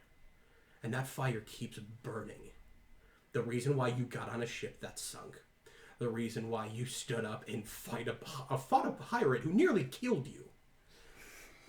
And why you got back into that ship and drug Kaz out of it. There's been a fire that has been burned into you this whole time. and it feels like just for a moment it had been burned out. But it's starting to swell again. It's starting to burn hard. And you're just scraping at this shit more and more, and you're grinding your teeth. The girl next to you, you can move to another part, but you're just furiously scraping and scraping. You look up, and as this guy is now sitting at this table with this woman who's just climbing all over him, he keeps trying to move his glance back over to you, but she grabs his face and pulls his attention back to him. And it just burns now. Tribute. Yes. The time has come. This nasty girl comes back and she says, I guess it's time for you to perform. I hear you're paying off an awful large debt by singing. How good for you. I certainly hope so. And she just turns and she walks out and she walks to the end of the tent and she just kind of points towards the stage. I'm gonna take that as my cue, I guess. She looks over at you and says, Bard, let's go. I hop up gingerly and skip over to the stage. And while I skip over, I look over to Tribute and I say, what are you going to say? Now, I assume that you weren't trained to stand up, and certainly, as I write this world, there are no common songs. There are bard songs that sing of heroes past, of deeds done this day. But what would be more of a classical that your wealthier type would come for is more of an opera where you don't so much use words as you use your voice for notes, where vocal solos where you're not saying anything, but the tone and the emphasis on just the notes you sing, how that can create feeling and moods and express oneself in ways that words can't. That is the way, if you are okay with it, that is the way that tribute has been taught to sing. That sounds about right. Okay. So with that, you are choosing a mood. You're choosing a feeling that you want to express to people. What feeling is that? You were just depressed by that I perfume. was. So you're probably still sad. We're gonna go for we're gonna take it back to 20s blues jazz, where it's Gotcha. kind of sultry but also kind of sad. Okay. Okay. Yeah, I was like, who comes to Not a brothel to Wonderwall. get depressed? No, it's like jazz sad. It's like the blues. Okay. It's low key sad, but it's smooth and relaxing. Okay. Have you seen Step Brothers Unfortunately. with Will Ferrell, where he's like No. doing the opera singing, where Yeah. the other guys on the drums going Yeah. boats and hoes? Like that's what I was imagining. Not good. At least not with her on stage. Right. So having explained that mood, that is what you were requested to play. Okay. So I go up on the stage. She hasn't got on the stage yet. She would actually go up first. You're here to support her. Your Okay. job So is she's to, already on the stage. So I follow her onto the stage. I set up shop, kind of behind her, kind of in a darker spot of the stage where Okay. I'm seen, but I'm not the focal point. right. And I start strumming on my lute, something nice and slow, something where she could jump in on the beat whenever she wants to, and with an occasional just a little easy bass line with the drums, and just nice and slow strumming, pretty even. Every once in a while, I'll change key a little bit, but I keep it mostly in the lower keys. Something nice and slow that she can just ease her way into, and I just keep it right at that the whole time. Now, just for her. is a part of your job. Mm-hmm. This is something very common that bards are told. You will be paid by how well the music is received. Mm-hmm. So the better the music is, the better you'll be paid. Yes. When you had talked with Saywin, she was not very impressed by you or your music, and she told you it had better be good. You have that neat little thing called bardic inspiration. Mm-hmm. At such a low level, I'm going to defer to you, Sarah. Can bards inspire themselves?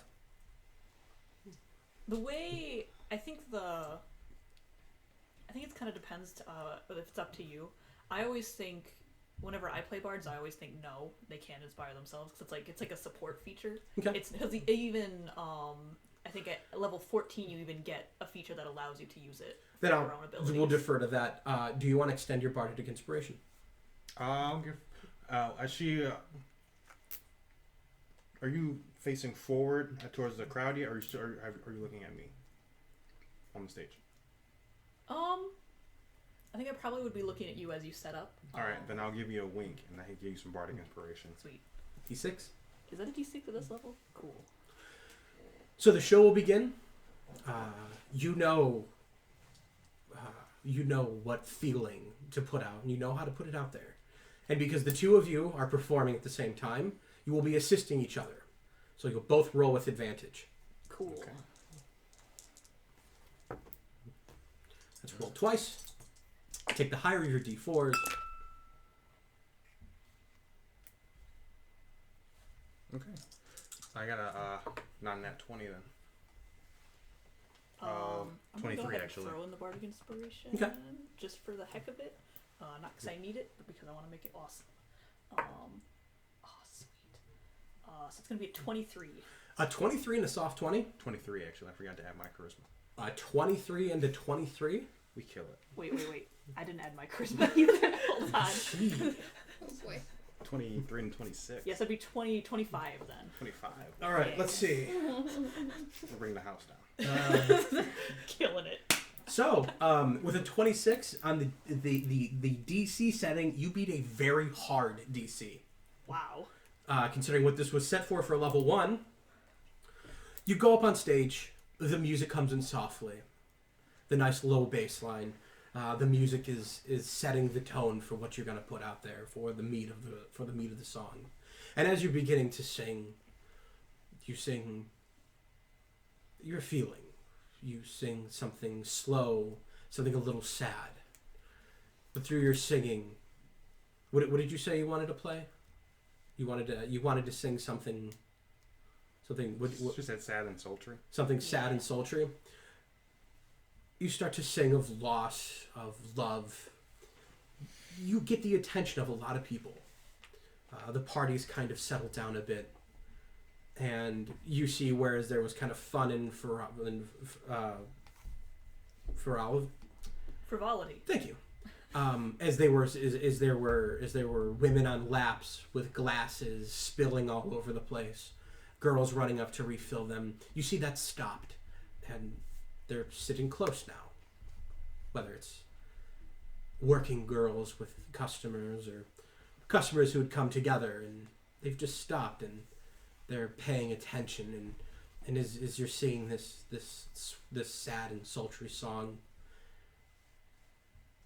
you start thinking more and more about that time, about your loss, and about how life was after that. And all you can smell is this perfume. Man, I should have taken the medical shit. Or the citrus. Cass, this entire time, this woman again is just sitting as close to him as possible, but he keeps trying to sneak peeks over to you. I'm not trying to enable him, I swear. And when he does, he gets a lingering glance.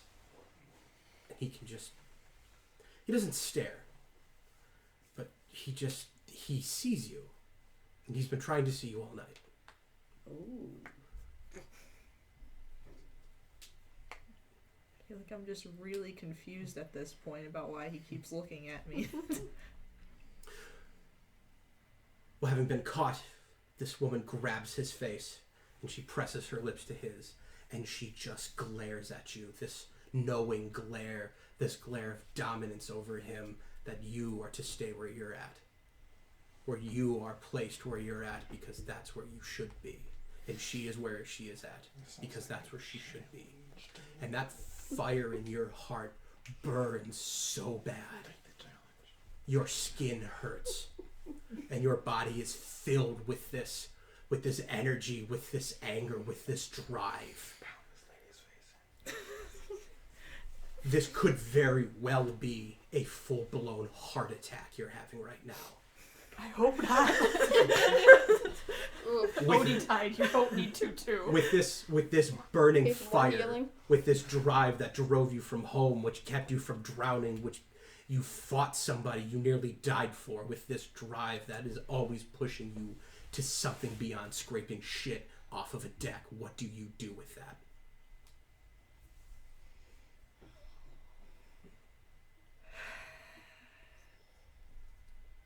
I feel like I don't know, because I know this is just a temporary job for the dude, so I guess I'm just gonna go into like overdrive, just like angrily like super scrape You're shit. just the brush is like the bristles of the brush are falling off. You're just scraping the They're all floor. just Like you're bent. scraping the finish off the floor. Basically. You're a soldier who has learned to fight. You are fighting every moment to get out of the position people keep putting you in. And you're just gonna keep scraping shit? Well, I mean, Damn. You don't know that guy. You owe Yeah. him nothing, truly. What would Kaz do? You owe see, she yourself more. wouldn't do anything. Like, What would Kaz? He's a bad influence. What would Kaz do? What would he say to you right now? What would he really think if you found out all this and you just kept scraping shit? What would that really do to him? probably be disappointed in me. And you've had enough of that. I'm gonna throw the fucking brush. Just, not at anyone, just throw it. I was like, where? Roll a d20, Oh, good. add your dexterity, and then for the fun of it, a d4. Oh no. She's got proficiency in brush throwing. Everyone has proficiency in brush throwing. Oh boy. My bad. Forgot. I'm gonna hold you to that later. Improvised weapons. We have it on record. Nat 20. Holy shit. Bro. Dude. Out of just blinding anger, you stand, you pull that brush behind you, and you throw it. And it smashes this woman right in the face. She falls right from his lap onto the deck with a thuck. A fuck. Can she use some teeth? I mean, maybe. It's nat 20, so. So yeah, You you, see- you gotta make sure you mark that one down. You You're see one that of like very few. you see that hit, and you don't feel a damn thing about it. The girl next to you is horrified. What do you do? That fire's still burning. You feel good. That is what should have been done. I want to leave the hatch and look for my armor. Okay. So you open that hatch and you go back down. Yeah. You slide back down and you start walking through that hallway. And as you do, people are, you see women changing. A couple of them poke their heads out and they see you and they can just read this energy off of you. And when you get to the end of the hall where you placed all of your armor, you see a dwarven woman, her hands on her hips, and she's tapping her toe. So, what happened up there? Man, she found out fast. I'm Good done trouble. scraping shit for people. And she looks at you hard in the face. She says, "Good. It never should have been." And she walks away. I can't tell if that's like a good you never should have been or like a bad you aren't even worthy to. You should have been. You get your armor. Let's assume good. Let's It's been assume cleaned. Positive. Oh. The underclothes have been cleaned. You see Tribute's armor next to it. You have your armor. You're welcome to change into it. What do you want to do now? I'm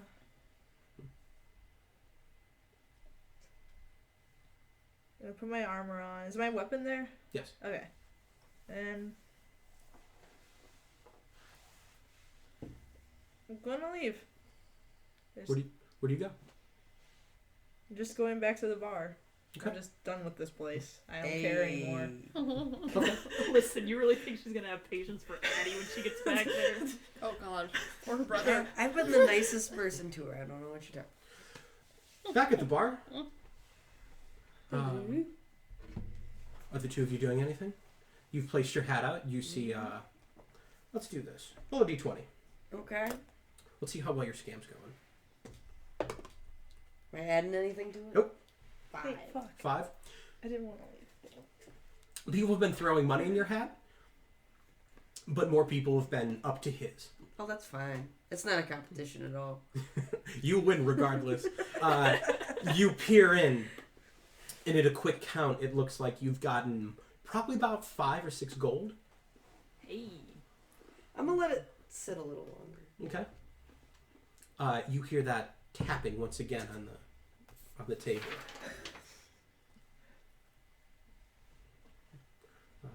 Goddamn Ladley. You peer back over your shoulder, and you see that you've drawn his attention quite a bit. Oh yeah. In a good way or bad way? You'd have to ask.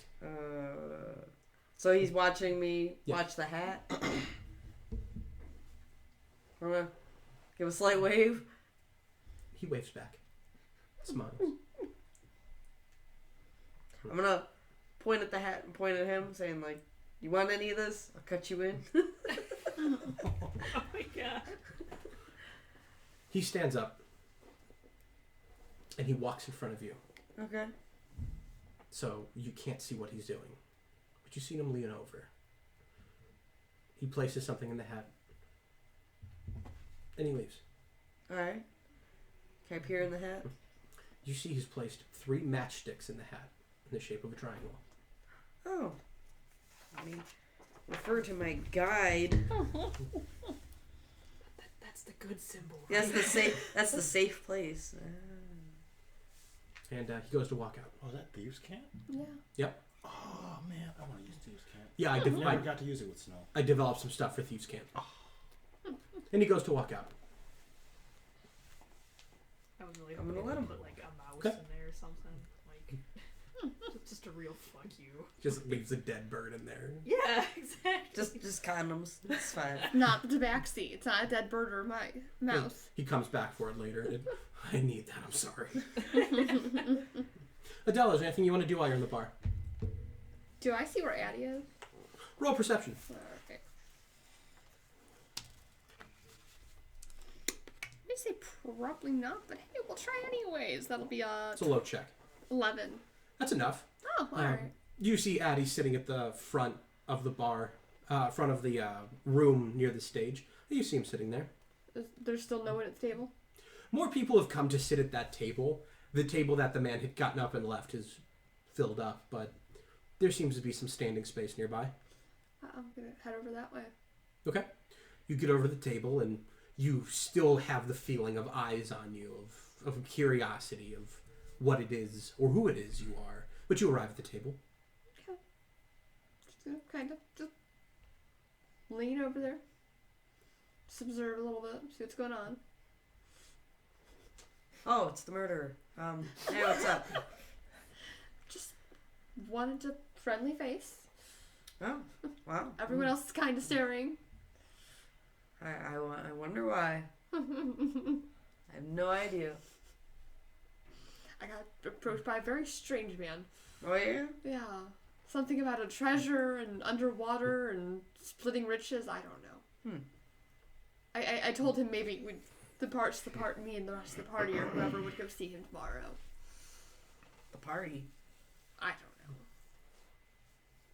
Are you referring to my part of that? Yes. Oh. I mean, you're the only one I've actually talked to. Oh. The other one lectured me, and the other one really hasn't said much. Oh. Yeah, okay. You seem like you like riches anyway, so. What gave you that idea? I don't know, and I kind Wanna- of glance at the We're both gonna look at the hat. Mm-hmm. I'm just keeping my eye on it, making sure. You know. Still filling up. Got some ramen flavoring packets in there. Someone threw expired bus tickets in there. They thought it was a trash bag.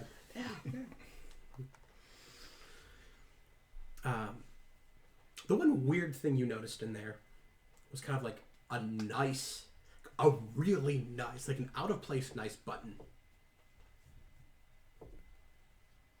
This is weird. Alright. It's a button. I'll check that out when I collect the hat, which not yet. I'm waiting.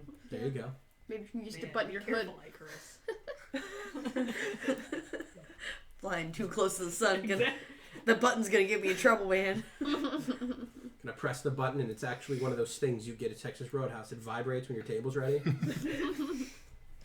I was gonna say the no button. There's the button there. You go, and you press it, and it says no, and it yells at you. It's a that was easy button. Yeah. You press Oh my it, and it God. goes, well, that was easy. But it shouts it like 10 times louder than it should be. Like it's over by the. It was terrible. Anything else, you two? Back at the brothel, a half elf storming out. Can I retcon to me not leaving? I forgot I wanted to do something else. You can always come back. Okay. But we're gonna leave it. We're gonna leave with you leaving now. Okay. Tomorrow's gonna be a day. You can always go to the brothel tomorrow. Okay. Back at the brothel, the show is going on. People are getting close. People are beginning to tear up with a fucking 26 and a 23.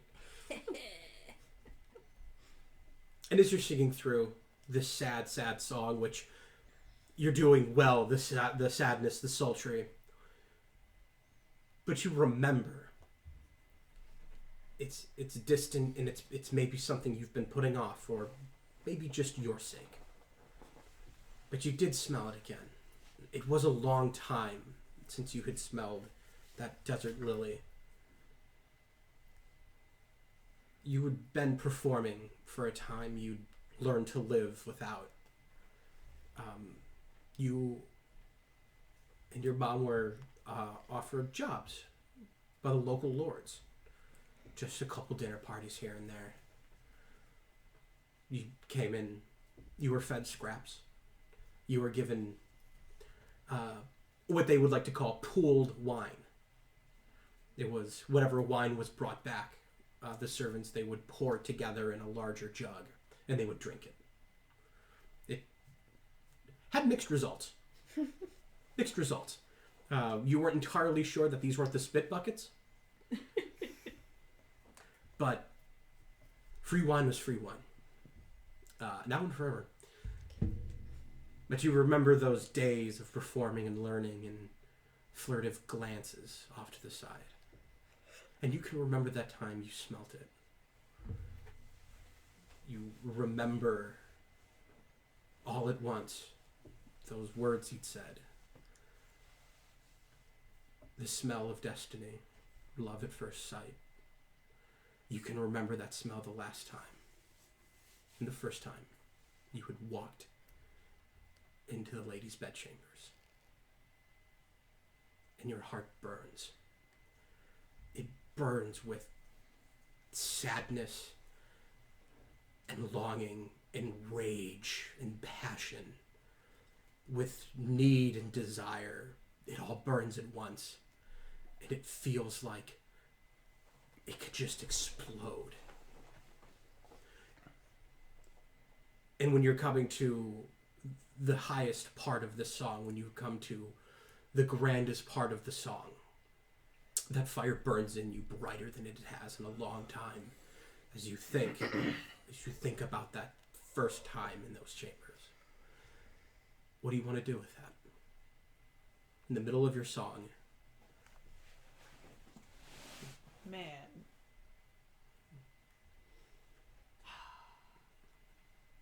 A lot of it's just kind of like the show's got to go on.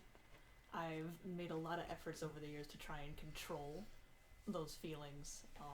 And as a performer, I can't let them get in the way. So I'm just going to kind of swallow them and try and keep singing the best that I can. Roll madness check. Sweet. I love those. Breeze, roll a perception check. Oh, man. Ooh. Crit fail. Right about. Sweet. Welcome to the list. Did you put my net 20? I say, did you put her one nat 20 down? Hey. Oops, that's not the right My column. second roll of the game. Crit fail. This is Boy. a bad omen. Oh, was Man. that my first net 20 of the Let's game? see if you die at the end. Yes, it is. No, please. That was my first net 20 of this campaign. Stay away from me a little bit. You're not winning crit fails, though. That's I'm good. kind of Katie's good at winning accidentally crit hitting I everyone with know. splash damage. It's that card. Katie's That's also why. winning nat 20s, so I mean... I don't try to. So, it happens. You know, just don't. High risk, high throw- reward. hold on a second, guys. Causes. So, at the height of this song, it's all swelling up in you, and you're doing your best to swallow it down, but you can't. The thing that you have been fighting for, the thing that gives you the very life you live, is all swollen back into you, and you can't swallow it down. What do you do? Yes. When she rolled that before, is my bardic inspiration that I gave her gone, or Yes. Once you rolled, it's gone. Yeah, I used it. just checking? So you can't swallow that emotion down.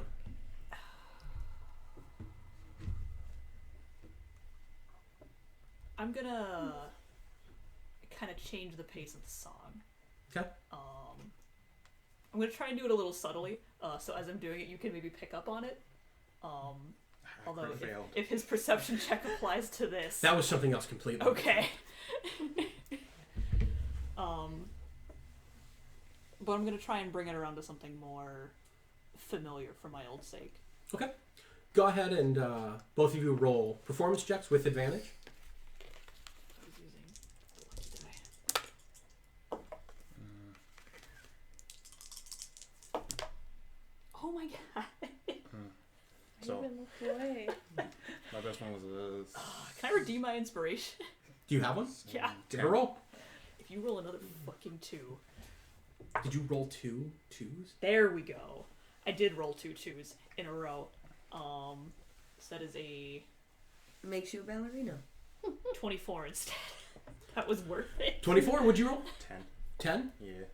Yeah. You change the pace of the song. What are you changing it from? Sad and sultry. What are you changing it to? Whitney Houston. Yo. Whitney Houston might be the move.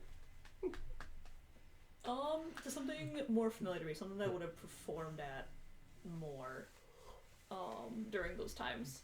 So kind of Something livelier, something that sings of joy and passion, something more, perhaps a little more enticing, yeah. something a bit more suggestive. Keeping sultry but less sad. That's me. Right.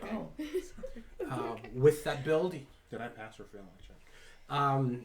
you kind of missed the change, Okay. so you do eventually come back around to it. Okay. But you didn't grab the change as well as you should have.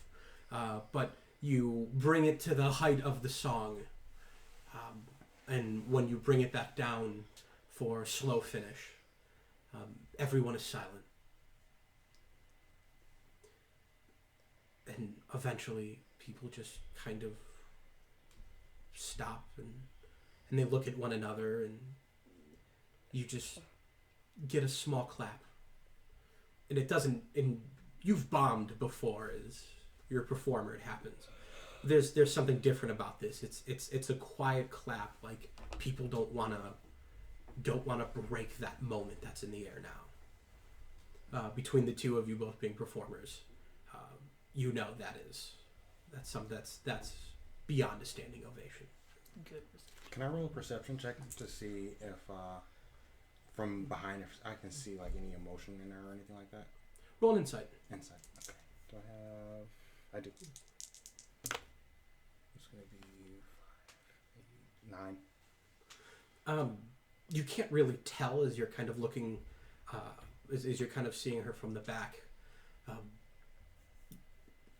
You now feel a comfort. You're reminded of that passion, of the life that you breathe, of why you're doing all of this. And you find comfort in that now. You feel emotionally, physically reinforced. Like you'd had a breakthrough on something. That something had built and built until it hurt, and you're able to break through it. And there's a satisfaction. There's a levity. And there's most certainly a job well done. The two of you walk off stage. I'm gonna give like a little bow to the crowd, and when I stand up, I'm gonna be standing a little bit taller than I was before. Okay. And for you? I'll give a little bow as good as I can with my whole equipment, and I'll slink off. Jangle off. Clink, clink, clink.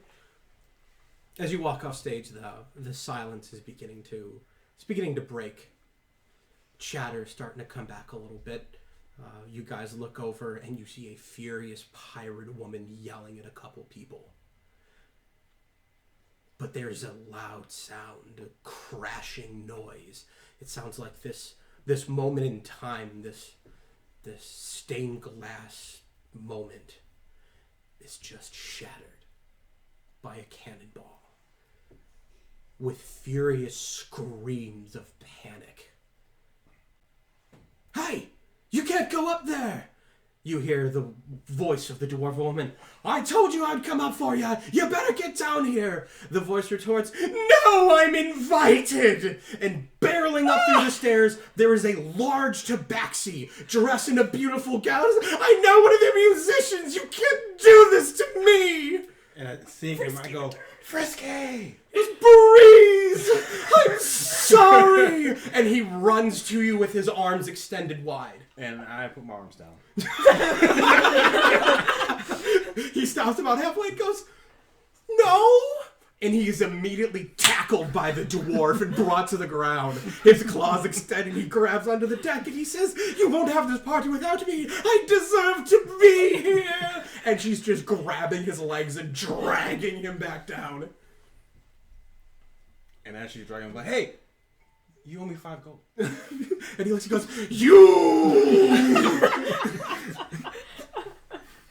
And he is taken You're back. just kind of stand there like, because I've never seen this man in my life.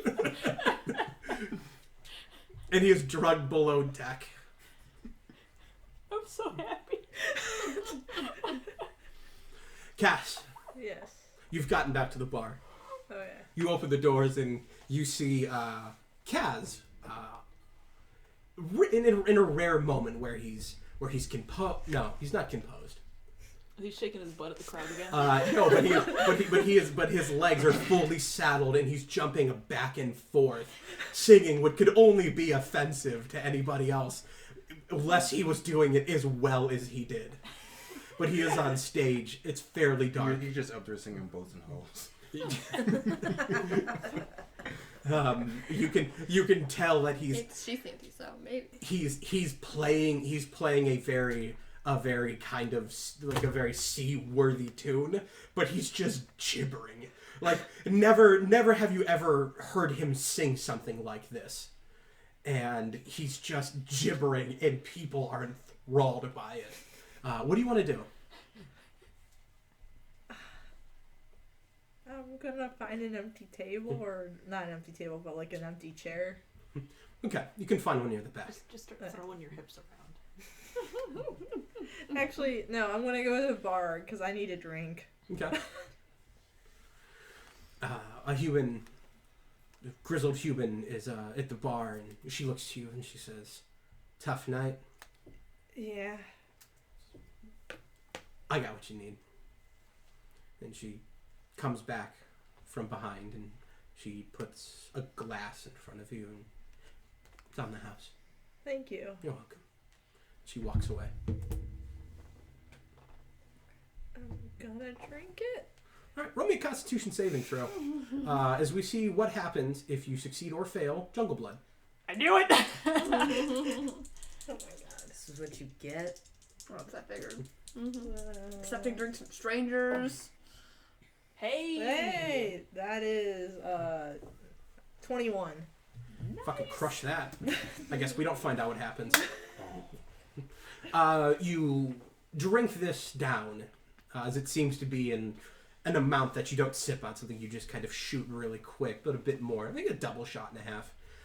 You drink this down and it tingles. It's like a cool tingling all the way down, like you've just chewed and swallowed a bunch of spearmint gum. Ooh. And it tingles all down, and to be honest, it's a very poor mix of several fruit juices. But as you tingle it down, you kind of just blink, and when you open your eyes, it's a bit more colorful than when you blinked before. And then you blink again, and it's like your dark vision stopped working.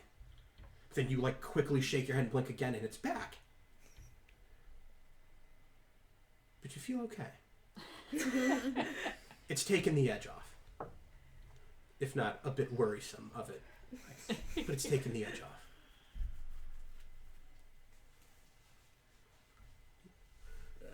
Just gonna go sit down where it's safe in a chair. You go to sit in a chair. Cass stops monkeying around the stage, and he stops, and he kind of tunes his lute a little bit, and he says, "Oh, now I'm gonna sing y'all a shanty about not enough bread." And he goes back to singing, and just as he begins, the door crashes open. And standing at those doors there, like it stopped him from playing Everyone Is Turned, you see there's this tall, lean, well-dressed figure with his hair pushed back, a mustache and a beard. He stands and he just exclaims, "Warrior of passion, I've waited for you my whole life, and I will not be denied my destiny now." And he just, pushing people out of the way, charges the stage. Kaz goes, "What?" And the man just grabs his face and pulls him in for the most passionate kiss he has maybe ever delivered in his life. Let's go for Kaz. You guys can't see it, but I'm like bicycle kicking under the table. Like, holy. Kaz drops his lute and just leans forward. Leans the into it? kiss. Oh, he leans into it. Yeah. Oh, yeah. He didn't roll good. Kaz took a bullet for you. Not knowing it was for you, yeah. Do you want to do anything, Ours? I do.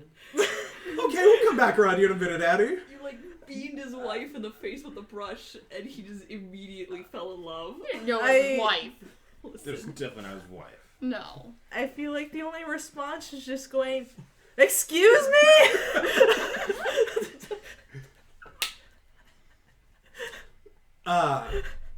He pulls back. Addy, what do you want to do? I wanted to get my hat. Just yours? perfect distraction. Honestly? Yeah, you don't even have to roll for that.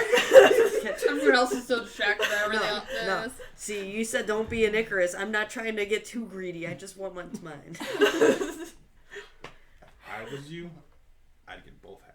Man, but he'll notice the hat's gone. He He's just got a- kissed by a rando dude. He deserves whatever's in that fucking hat. He deserves whatever he gets, please. You pull back your hat.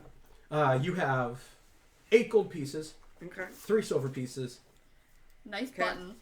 a nice button, Okay. and 6 copper pieces. Okay, you That's a said lot of money, 8, 3, man. 6. 8 gold. He 3 pulled a silver, 23 on his performance. Yeah. That's like as much gold as I have on my person total. Yeah. Well, they really like his style of sea shanty. And I cashed in on that. I'm his manager now. You yell, "Excuse me," and he pulls his face back and looks over to the crowd, and it's silent.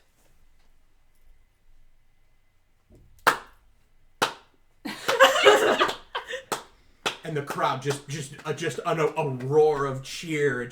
Everyone is cheering at this, and he just pulls Kazan closer, and he just hugs him closely, and he whispers something, and Kaz just starts starts panicking, and he's just what do you want to do? I'm gonna jump on stage. So, "Excuse me, can you unhand my brother?" And he goes, "What?" And he pulls back and he says, "By the gods, I've been blessed, there's 2 of you!"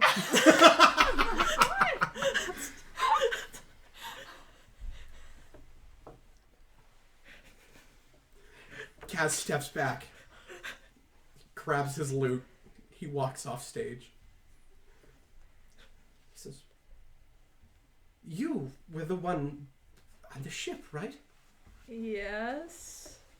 I have never in all my life seen someone with such fire and passion. I have waited my whole life to meet someone like you." That's nice. "What is your name?" Cass? "Cass, what a beautiful name. Must be sung by angels." Not really. "Please, don't be so modest a modesty befitting someone of your calibers is truly a beautiful trait. Perhaps we should get off stage and talk. I guess. Sure. And he steps off stage first, and he raises his hand to take yours to walk off stage. I'm just gonna step down. I'm just gonna like, no, thank you. Adding Nadella, Yes. you're sitting there Oh. for. Yeah. Yeah, go ahead. Okay.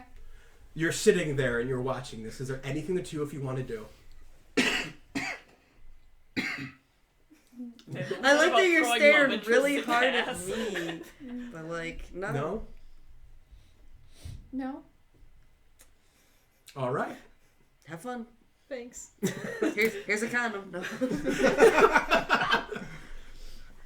Here's my hat by mistake, you know. The show has ended. The two of you are off stage. The interruption has been quelled. I like that word. And the night continues. Alright. Still with them or back at us? Yeah. Back with you guys. Okay. So, quickly, I remove my bongos and flute. I keep my lute on me. And it's like on a strap, so I just turn the strap around so it's Mhm. behind me. And then I find tribute. Okay. Yep. And I say, "What's your name?" Oh, I'm sorry. My name is Tribute. You are amazing. And seeing as I'm out of a partner right now, could we play again sometime? Your compliment is flattering. You were quite good as well. I'm afraid I don't. Don't flatter me. I'm a beginner. I'm an amateur. I got really lucky there. Speaking of which, and you carried me, so I owe you a drink. Nonsense. Come, no. I put my arm around you and drag you to the bar. And I go to the bartender. Bartender! Turning around, you both recognize Saywin. Ah. She's like, "Isn't it convenient I'm here?" I guess so. You both did well. Have your drink. Meet me in my office when you're ready. Thank you. Can I have 4 jungle bloods? I'm afraid you'd need to get that from the dish rag bar down the way. Damn. Shattered. Okay. I just get We're taking your ashes to the highest peak in the realms. then, please. We call Sure. this milk. No. She whispers something to another bartender who begins to mix a few drinks. And she turns around with a small shot of something orange and a strange fruit. Okay. 1 or 2? One. I ordered ice for 2. She says, "Oh, my mistake." And she prepares another shot and another fruit. Thank you. I hand 1 to tribute. Please, really, I don't. Just this drink. once. Just this once. It's on me. Just this once. I haven't in years. That's just this one time. You haven't. It's clear you haven't sung in years. That is true. Just this one night. After this, I'll never ask again. I promise. I give you the big kitty cat eyes. You can't resist. The Puss in Boots eyes. Mm-hmm. You can't resist. You've clearly practiced that a lot, but no You thank can't you. resist. Madness check. Persuasion check. Only I Sarah am not a will. furry, so no. I said persuasion, not seduction. Gosh. You take your shots, eat your fruit. Yeah, I take them. Oh. All right. Roll me a Constitution saving throw.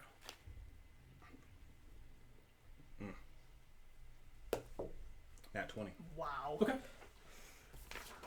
With that, you're instructed to see Saywin now that you're done with your show. I've had 3 rolls. One's been a crit fail. And one's been a nat 20. Making your mark on the board. You're instructed to see Saywin. You can make your way to her office. Do we have to make our way to her office now, or can we? If you want to get paid. Okay. I guess I'll go to the office then. Okay. The two of you head to the office. Do you go down and get your armor?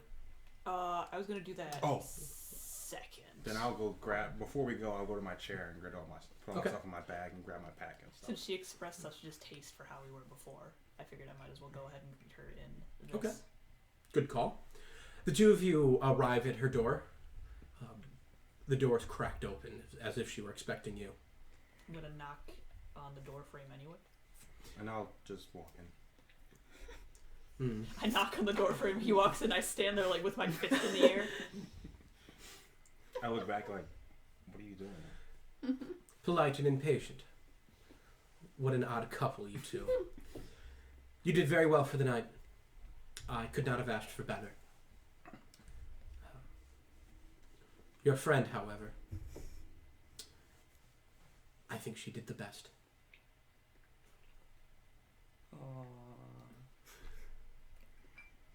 Your debt for the man is paid in full. Believe me. For you, it was a hearty performance. You earned your gold. She put 7 gold pieces up. I thought we negotiated 8. We didn't. Okay. Oh. Nice try. Now, you have your armor. You have your things. Get out. Take my gold, put it in my pouch, give an extremely elaborate bow, and take my leave. You and your friend are welcome back anytime. I appreciate your efforts. Wait, I'm not welcome? I walked out of the door, but I can still hear, so I poke my head back in. I'm not welcome? If you're willing to work Always. with her. Thumbs up, and I walk away. You're welcome back anytime. Holly downstairs, she'll help you to get your armor. If you need anything of her, you can ask. She'll be happy to help you. Stop by sometime, Madam Paladin. It's good to have your company. Thank you so much for your hospitality and for your help. You're welcome. I'm gonna give her a little bow and take my leave. All right. Close the door. Yeah. Close the door. Was there anything else you wanted to do? I'm gonna go get my armor. Okay. You get your armor. You have to return the dress to the room. I will. Okay. Anything else while you're there?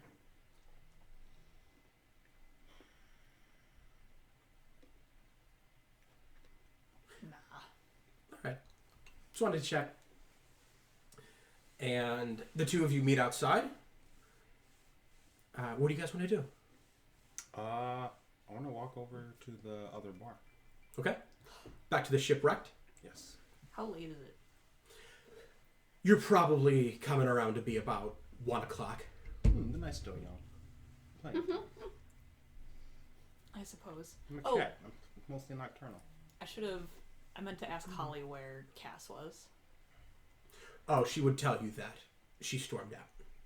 Ah.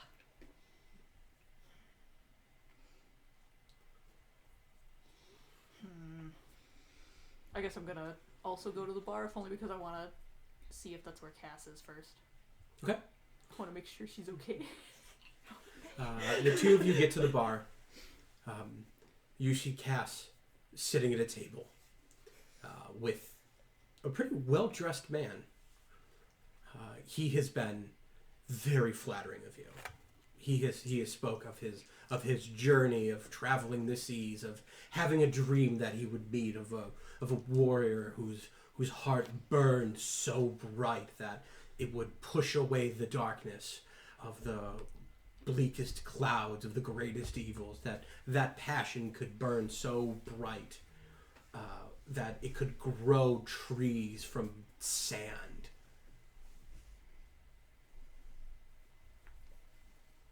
I think you have the wrong person.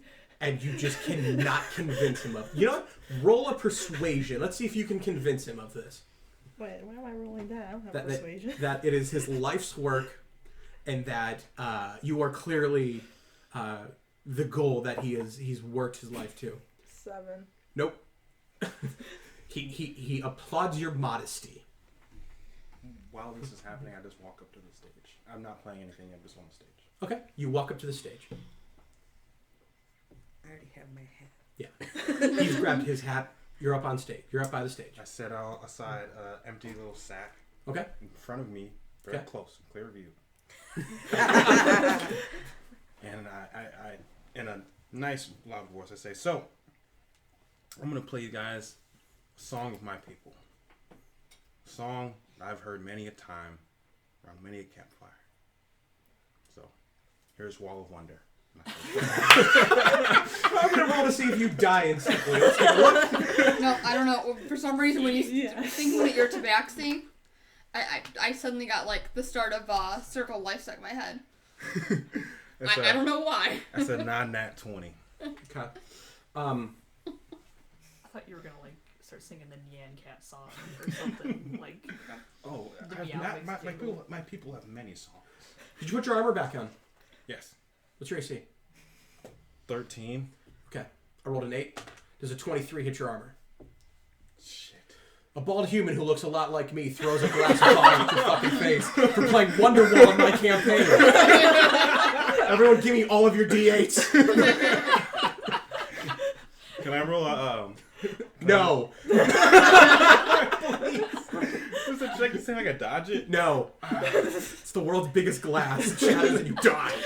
Fucking Wonderwall. Like I said, I got the opening of Circle Life stuck in my head. You stand up on stage. You begin to play the world's worst song. And people are more receptive to it than you might think. You are given a trivial amount of money, largely coppers. You do deserve it for rolling it.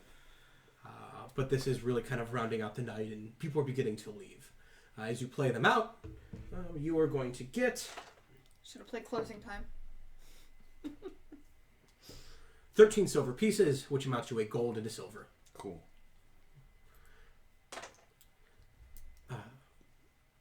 The man gets up. He tries to hold your hand. I'm still just kind of like.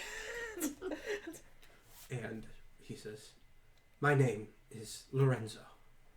Lorenzo. I obviously work at the rocking ship. I don't have to work tomorrow night. Usually after a night like this, we usually take a day or two off, so I would be happy to come back to see you, if you would allow me." Okay, sure. And he just smiles and tucks his head down. Great. How about tomorrow night at dusk?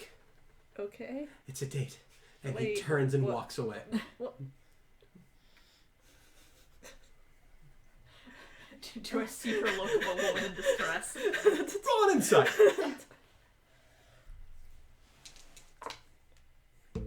Or She looks like she's got the vapors.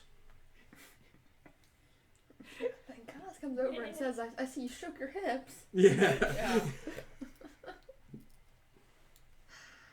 You look over at Cass, he's still like, wow. Wow. All that. And Kaz still got more action than me. Do you guys want to do anything else for the night? I want to play one more song Okay. before I come off the stage. Thank you. You're go ahead, roll it. Just roll the what's the song, and then roll a performance. I'm going to play Man of Constant Sorrow. Man of Constant Sorrow. But every time he says, I'm a man of constant sorrow, he says, I'm a cat of constant sorrow. All right, that's awful. Go ahead, and give it a roll. It's going to be 11. Okay. People don't think it's funny or clever. But people are leaving anyways. Yeah. man, I can hear it so clearly in my head. I'm really bad. Anything else for the night? We're gonna go make sure Cass is okay. He's caught. Considering I heard that she stormed out of the rocking ship. And we're I'm gonna gonna, go. after I finish my song, I'm gonna follow her around and keep pestering her to be my partner. Okay. This will be during your play. Do you guys want to take a moment to talk about it? Sure. Did everything go okay? You left so much earlier.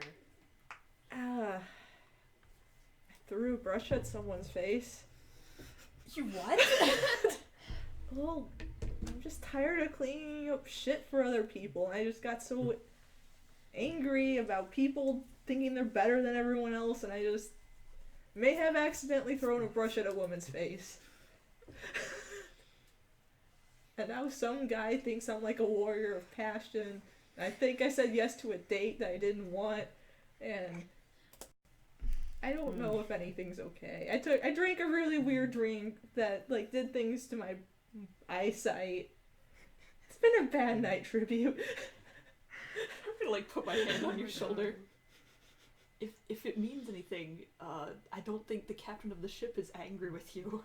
Oh, that's good. She seemed rather impressed. You must have really thrown that brush. Damn. I'm surprised, but I'm glad that it turned out best. I was kind of worried about that. Also, the guy who thinks I'm like a warrior of passion may have kissed my brother thinking it was me. If he's bothering you, I can chase him off.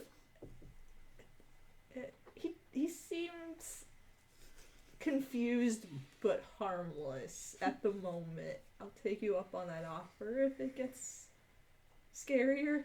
If you ever decide you need him gone, I've got you. Thank you. Damn, I wanted nothing more than you like chasing this guy and Jesse's like mid-duck. Hey, seen you talking to my friend. And then you just beat the shit out of this guy and just send him back in like bone bags. Just, man. We're gonna roll that initiative. You thought I'd be the one that wants to attack him. Right. I wanted to give you the chance. All right. He doesn't know Addie like we know Addie. Did you guys realize you were wearing matching teal plaid shirts? No. I always strive to wear blue because that's Addie's thing. Would you two call each other? What are you wearing today? I did change Ugly after flannel? after Me episode. too! Yeah, I was in this first. Yeah, you were in that first, but I had to represent Addie. I had to do blue something. So, I'm talking to Tribute, and as she's I mean, like adamantly full been chainmail saying armor now, by the no. way. I'm like, nice armor. So, since you won't accept my drink, I have to repay you in some way, because that's more gold than I've made in the last 2 months at that establishment, or any establishment for that matter. So, is there any way I can repay you for that? I mean, certainly you don't have to. I must. I must. I'm I mean, not we sure. could always just get some jungle blood. We're at the right bar now. I told you I've quit drinking. It's not even drinking. It's experiencing. I mean, You can't get it anywhere else. it's still an alcoholic beverage. Is it really though? It kind of sounds like one. It's blood. A loud voice Blood comes have out. alcohol in it? That makes it worse. A loud voice comes out. Hey, you two. You look over, you see the large orcish woman. We're closing down for a few hours. The fuck out of my bar.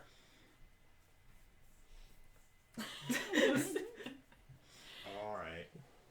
I shuffle out. Looks over at you and she narrows her eyes. I shuffle faster. All right. I was gonna say something smart, but I don't feel like getting my ass kicked by an orcish woman. So Where's everyone going? Back to my room. Let's all kind of take a let's go left to right. So Addie's last. Mhm. So we can find out where everyone's sleeping. I've got my room. So you've got your room, the chemist room. All right. So I thought she had the Goliath room. Yeah, I think I had the Goliath room. Oh, then you have the Goliath room. Because that was the last one. It was the It was the cleanest. cleanest room. Yeah. Yeah. Okay. they has have the Yes. chemist room. So you go to the Goliath room. Yeah. There's a bunch of papers kind of strewn about. Yeah. The bed looks like it's just kind of all of the beds are just sacks with feathers in them. This one is certainly flat against the frame. Okay. And you can sleep. Okay. Where are you going? The thing is, Breeze? I lost my room previously. I'm gonna go. Well, real quick, when you walk out, Hmm? when you walk out of the bar, you see Frisky He's changed out of his beautiful gown, and he has a bag by his side, and he's just kind of sitting in the sand looking up at the moon. He's a fair distance away. You don't have to talk to him, but I just want to let you know he's out there. I'm gonna go talk to Frisky. Okay? I'm gonna go talk to Frisky. I'll come back around. Where are you sleeping tonight, Tribute? My tiefling bro already offered me a room. I might see if he'll let me crash on his floor. Okay. You go out to his room. I don't know if I ever defined a room, but he's on row 2, room 7. You knock on the door, and he comes to answer it. You see that he's wearing a long gown, very traditional, kind of a unisex gown, but it's long, it's blue, it has stripes on it, and he's got a little hat that extends out with a small cotton ball. Does it have little like holes for his horns in it? It's like, it's pretty obvious that he tried to cut holes for his horns, but as they kind of come out and reel back, and he tried to like kind of put the hat on, he just forced them through in frustration. And now it's just kind of hanging off of his horns. Amazing. He looks to you and he smiles and he just kind of steps back and allows you in. He lays back onto his mattress and he pushes off the blanket and the pillow for you. Thank you. I am sorry it's so late. It's a long story. It's fine. You're young and get out, and it's where we're at. I understand. If I were 30 years younger, I'd be out too. I wish I were having that much fun. And I'm gonna like take off my armor and go to sleep. And he climbs in his bed, and he sleeps too. Cass? Go in my brother's room. Okay. Actually, the two of you are getting the key at the same time. Okay. Actually, he's getting the key. He's instructed you to wait outside. When he comes out, he has the key, and the two of you go to the room. And he looks at you and he says, I heard you were doing a little bit of work clearing out the rooms. Are they nice? I didn't exactly see some of the earlier rooms, but I doubt it. Yeah, we just slept on a boat for like 5 days filled with water. How bad could it be? And he opens it, and he sees that the bed has been stripped. All of the blankets have been tied in knots, and they're all kind of sitting inside of small containers, like small vats, like he's been testing with them. And he looks at you and he goes, "Looks good to me." And he goes in and he jumps on the bed. Which one did they have? The chemists. Oh, okay. I'm just gonna find a nice place on the floor, I guess. You just move some glass vials around, some manically written paperwork, and you just lay on the ground. Yep. Okay. Addie. There's 2 things I want to do. All right. So one involves you, and the other involves you, but I want it to happen after you have your conversation with Frisky. I don't want to interrupt that very important conversation. That's fine. Then we'll come back. Well, I wanted to get... Okay. All right. Yeah. Want to knock on your door. I guess I'm gonna open it. Yeah. Knock on the door. Like it had only been a couple minutes. Cass sits there and goes. It's gonna be like morose I'm knocking. gonna open the door. Hey. Hi. You okay? No, it's been a very long, hard day. Oh, I feel. Shuts the door. Can I stay here for the night? I mean, if you can find a place on the floor, I guess it's okay. You look back at the floor. There's no more room than for one other person. You'd have to really cuddle up.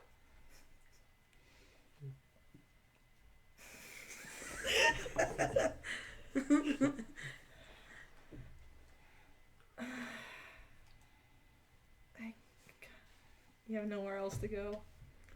No. I'll roll a deception if you want me to. If you want to.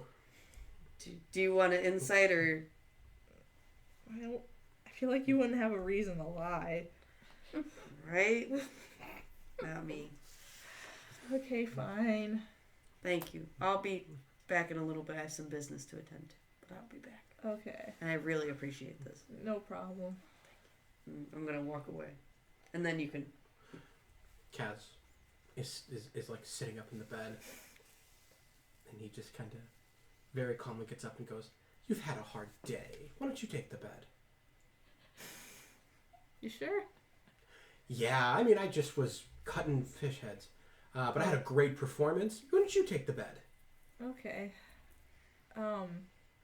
Don't get mad at me. I may have scraped shit today. Like, again. But literal shit. Well, I'm sure you had a good reason. Yeah. What?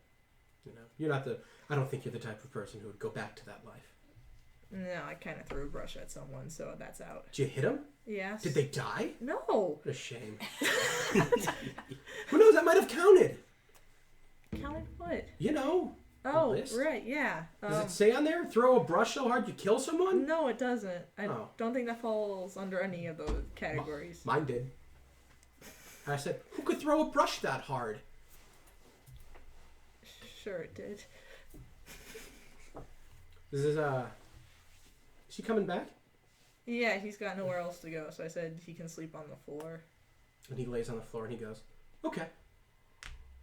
Okay. Oh my God. Damn, everybody.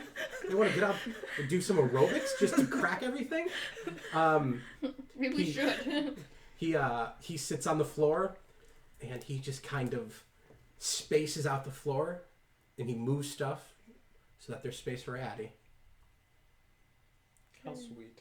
Guess I'll go on And he the cuts a floor. hole in the ceiling so he can look at the stars. Start throwing thumbtacks down. Okay, Addie. Oh, I wanted to. Go. Okay. Oh yeah. Let me jump with you. All right. So you and Frisky are on the beach. So I walk over. Frisky's sitting down, and I walk over and sit next to him. And just say, "Hey, Hey. you okay?" Yeah, I'm good. All right. Sorry about earlier. No, you are doing your thing, and you know I tend to over dramatize things. You very, very much do, but it's okay. I appreciate that. I caught some of the performance from downstairs. How was it? I liked it. I thought it was very good. A bit sad for me, but I might have been mistaken. A lot of people were screaming at me at the time. So, You gotta tell me, why were they screaming at you today? well, This time? Well, they said at the door, a small dwarven woman who's very rude, I dislike her. She said, "Oh, no, you can't come in here. You look like crap." And I said, "Well, you look like crap, bitch." She got very, very upset. Well, maybe you shouldn't have said that. She shouldn't have said that. I look fantastic. You I do. looked fantastic. You do. Exactly. What kind of woman has a beard? A dwarven one? I guess. Have you ever seen any other dwarven woman? No. Do they all have beards? Probably. I've seen a few. They mostly have beards, or at least whiskers. Well, I dislike her. I said, move, and she said no, and I said, and she didn't do anything. So I pushed past her and I ran. Well, you've lost yourself that job, so... Well, I wasn't looking for a job. I was looking to watch you play. I know we had a bit of an argument, but I do think you're extremely talented, and I thought it would be good to see you play. Well, I appreciate that, but I think our time of companionship is over. Yes, Damn. I suppose. It was fun. Maybe we'll see each other again. It was beautiful. And so were you. I wouldn't go that far. He leans in for a kiss. I back away. Oh! You had... And then he just kind of like flicked something off. I was just I just Okay, his hand yeah. away, stand up, I don't say another word and walk away. Okay. And he just sits and looks at the moon. You were met by Addie. Actually, I didn't realize he was gonna leave Frisky. My intent was more for Frisky. You can talk to Frisky now if you Frisky just I got want shut to down. roll into stealth. want. Okay. Wait. Can I, as I walk away, I see her, right? Stealth. Him. He's rolling See stealth. him. So go roll a perception. I'm rolling for. You're super distracted right now, so roll at disadvantage. Ooh, yeah. I just want to watch this happen. I don't want to do anything. I just want to watch. That's all I want to do. Nat 20. Soft 20. He beats it. Yeah. All right, so Wait, Dude, but you mark said me down. disadvantage. disadvantage. Man, thanks, Put that on Sarah. the list, though. Man, I appreciate you. Doesn't count if it's not final. Oh, okay. Soft. No. 18. So, from the shadows, I would Thanks, like Paladin. to ring my this is bell. how I am at this table. I'm trying to catch his attention without him seeing me since it's like dark. Wanted to Ring the Kinda- bell again. lure him with the bell again. And if he, doesn't see where it's from, I'd like to use my mirror on a stick and kind of catch the moonlight. Doesn't go for it. He clearly hears it, but he doesn't go for it. Kind of try flicking the light at him. Have you kind of walked away now? I've been walking. Like, Okay. we're on the beach. I'm walking further down the beach. I'm Okay. not too far off the beach. I'm probably going to sleep on the beach because I don't have anywhere else to go. Once he kind of looks over and he sees that Breeze is out of sight, he just kind of puts his head into his arms and between his knees. Aww. Flicking the light at him still. He doesn't see it. Alright, last resort. I'm going to take those keys and chuck them at him. Go and make a ranged attack. I was trying to do something nice. And he's being all sad and shit. I mean, you could walk up to him like a normal person. No, No. I don't want him to know I'm giving them back. Am I proficient? Oh yeah. Okay, cool. That would be a 15. Okay.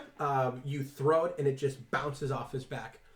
He kind of looks up very suddenly and looks around him. Go ahead and roll a stealth check. Okay.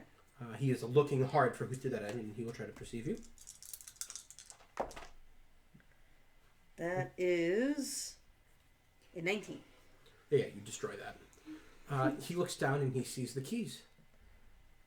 He goes, Is this a gift for Frisky? And he holds him and he pulls him to his chest, looks at him and goes, Thank you, Cat God! Gift for Frisky! And he runs to the docks. I love him. I'm going to return back to Cass's room. I did what I wanted. Okay. He deserves that cat piss room. I don't care. Oh my god. He peed in it. It's his. Yep. Actually, I peed in it. Well, You arrive back at Hooray. the room. You knock on the door, and Kaz just kind of very nicely spreads his hand and points to the floor where you see Cass is laying in the bed. It says, "Get comfortable. I'll work around you." fair enough. I'm doing it.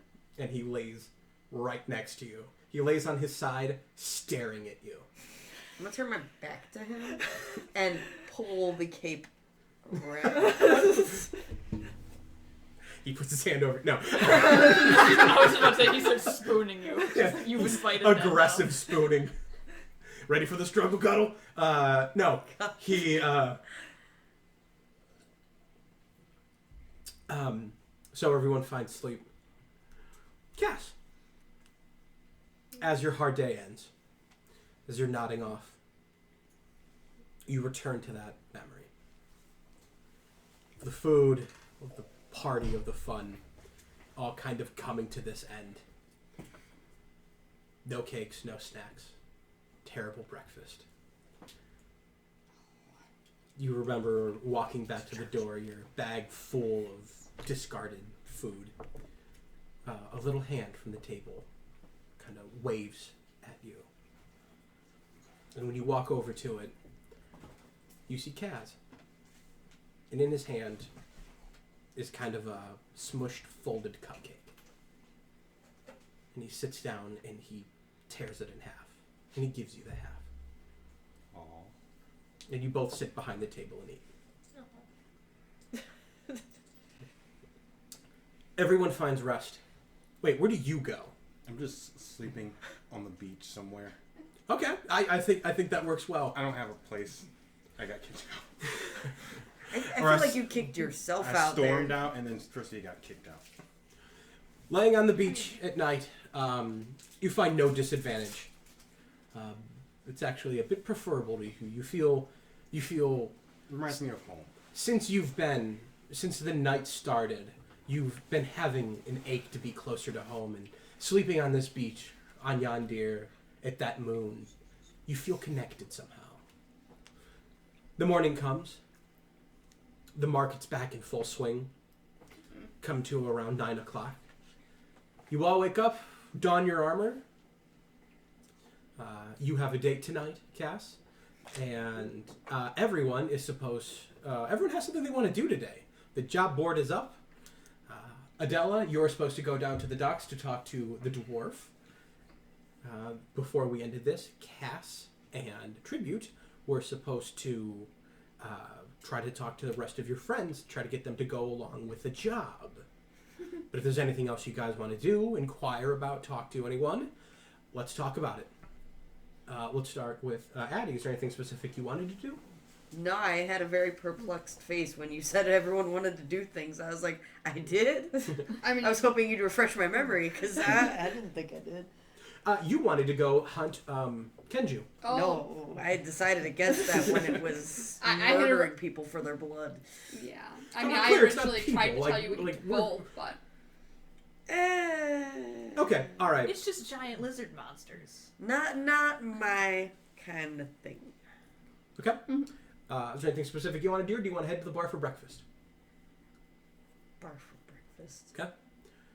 Everyone who had a room, you have to pay again for your next night's stay. You were asked to pay at breakfast. 2 silver. Oh, Oh. yeah, I got this.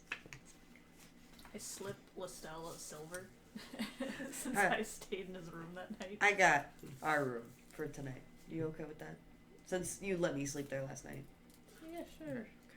Lestelle smiles and he goes up to the bar to pay. I'm gonna hand my 2 silver to Kaz and tell him to pay, since I'm not supposed to be sharing rooms. Dude, aren't you guys sleeping there for free? Oh yeah. Don't whisper. Aren't you guys sleeping there for free? I mean, not that Addie would know. Yeah, Kaz is like, you're too kind, and he takes the silver. Yeah, that's exactly. Addie wouldn't know. That's why I'm like, here you go. All right. So the 2 of you, did you want to head to the bar for breakfast? I mean, we gotta eat too. Yeah. Okay. And it's reasonable to assume that other people would be there as well. Breeze? I want to strip and down to my strip. I'm gonna jump in the ocean off the beach, try to get some fish. Okay. And Adela. go into the bar. Now, is this like Donald Duck syndrome where you always wear a shirt, But but, not then a when you take a shower, you like cover your underparts with the like towel? No, Like, it's reverse. I If- always wear pants and never wear a shirt. If you're just wearing a shirt but no pants and your shirt comes off, do you feel naked? No. Okay. Because that was Donald Duck's problem. Is if he didn't have a shirt on, he covered his genitals. yeah, Like they weren't just out. that's why I Yeah, it's asked Don- like Donald Duck. No, no. Yep. I'm like, as a cat person, like most of the time we wear very little clothes because we have fur, so it gets really hot. And your wiener's retractable. Yes, Also, do you lick your own balls? of course. Okay, just Which checking. which I are will very obnoxiously at some point. which are not retractable. So like his wiener is, but his balls are not. So it's like Toulouse. It's fine. Yeah. For those who don't know, that's my cat. Yeah. So anyone with cats, they know how cats have retractable peni. Yeah. I believe is the plural. Anyways, It's Pinors, please. penors? Yeah. Oh. I man. hope they don't have more than one. Jesus Next- Christ. Yeah. If you guys needed a bar at a new bar, the bards are gonna be called the penors. That's a great I name. hope so. You're welcome. So at the bar, all of you kind of migrate to the same table, sitting with people you find familiar. Estelle will sit at the table with you guys. Yay. As he needs Cloud to be safe. He needs to be around tough-looking people or they'll come for him. Tiefling, bro. What do you guys want to talk about? So about that shark we talked about yesterday. What shark? Oh, Well, remember right. we said the we were going shark. to go yes, diving I for can treasure, talk to them. and you yes. said that we weren't allowed to fight the shark. Yes. Is anybody interested in treasure? Always. I got approached by a strange man last night. Said something about docks and Merrill and I don't know. That's our guy. Oh, alright. That just makes it more convenient. He already knows you. Yeah. I think I heard him mumble something about, I told him the job wouldn't be there, but I don't know.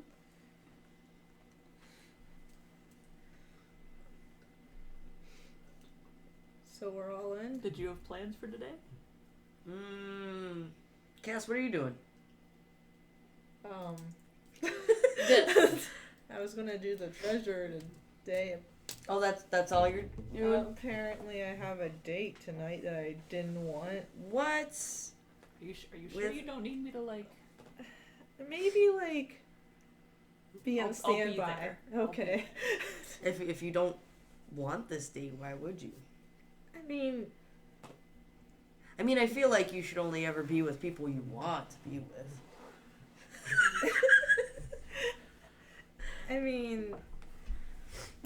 he just seems confused. I want to try to tell him I'm not who he thinks I am. Oh, so it's not a date. Well, It's more of a letdown? Well, I agreed to go to meet him, and then he was like, "Good, it's a date."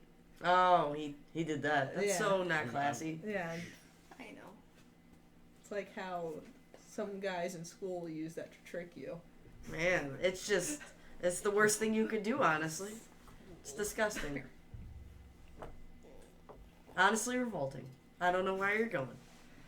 I mean, Yeah, guys who try and coerce women against their will. Worst type of people. Men that assume, too. Estelle pipes up. Oh, you have a date tonight? That's beautiful. Beautiful reader myself, and there's many stories of fate chances and destinies crossing paths. Just beautiful stories of love and war and things like that. I think that's very nice. yeah, well, he thinks I'm some, like, warrior of passion, that I can, like, grow trees from sand or something. I don't really understand it. Well, it sounds like perhaps you're taking that too literally, maybe? I mean, unless you can grow trees from sand. I can't, my brother's teaching me magic, but I can't do it yet. He's just kind of... Kaz is just kind of sitting like his head down, just scarfing food down, and Lestelle looks over and goes, "You have a fine teacher, indeed." Lestelle's got jokes. But, if you don't think you're right for him, perhaps let him down easy. He sounds like a man of passion. Yeah, I kind of got that. And if he doesn't seem to want to let it go, you can always lie. There's nothing wrong with that. But I'm a bad liar. I'll help. What? I happen to be good at things. Sue me. Okay. Okay, I sue you for one goal. What is this suing of which you speak? Oh, I'll show you. Oh boy. Suing is something richer individuals tend to do over matters of dignity and honor. It's quite undignified, and there's not much honor in it. It's a lot of slander and dirt throwing around. It's something that the rich can afford to do, while the poor must settle for lack of justice in knowing their place, as they're told. That is what suing is. I couldn't have said it better myself, Lestelle. Of course, the rich would do something like that. Anyway, to answer your earlier question, no, I'm not doing anything today, and this sounds lovely. Sweet. unified party. Everyone keeps saying that. Breeze, I've done catching fish. go ahead and roll a survival. Oh. 6. You swim out, but you're finding it more and more difficult as boats are beginning to travel around the dock. As you're swimming, it's pushing away whatever fish could be caught. Yeah. I give up, swim back. Okay. Get dressed, I go to the job board. You're hungry for breakfast. You gotta eat. Do I have to eat? No. I'll just go hungry. Okay. So you go in for the job board. Yeah. You are going to suffer a level of exhaustion. Make a note of this. You have disadvantage on all ability checks. Ooh. I wish I'd Yeah. known that before. You could eat something. Do I have anything in my pack? You would have eaten it over the past 5 days. Let's see, where can I go to eat? I'm gonna go. Is there You go to the market. is there a forested area over here? Yes, there is. How far is the forested area away from where we are right now? It's not too far from where you're at. Can I make it there and make it back to the job board in like 30 minutes or so? No. All right, then I'll just go to the market and I'm just gonna go to the market and get some fruit. Okay. All right. So you head to the. Actually, I'm gonna get some jerky. Oh, that'll hold. To the Starboard Market. Yes. Famous for having people who are very aggressive but very honest about what they sell. That reputation is spreading far and wide.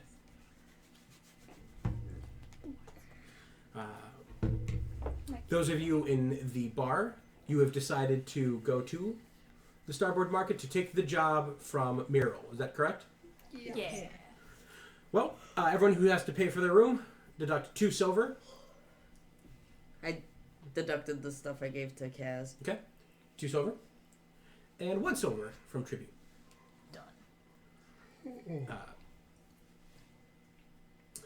Cass finishes his meal. He stands up. He pulls his hair back. And he looks at you and he says,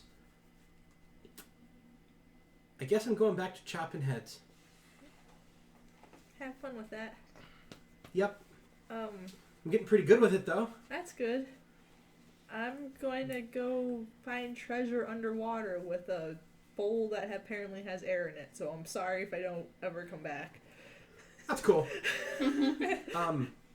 Good luck. Thanks. I guess asking you not to drown would be... I'll try my best. Good. Excellent.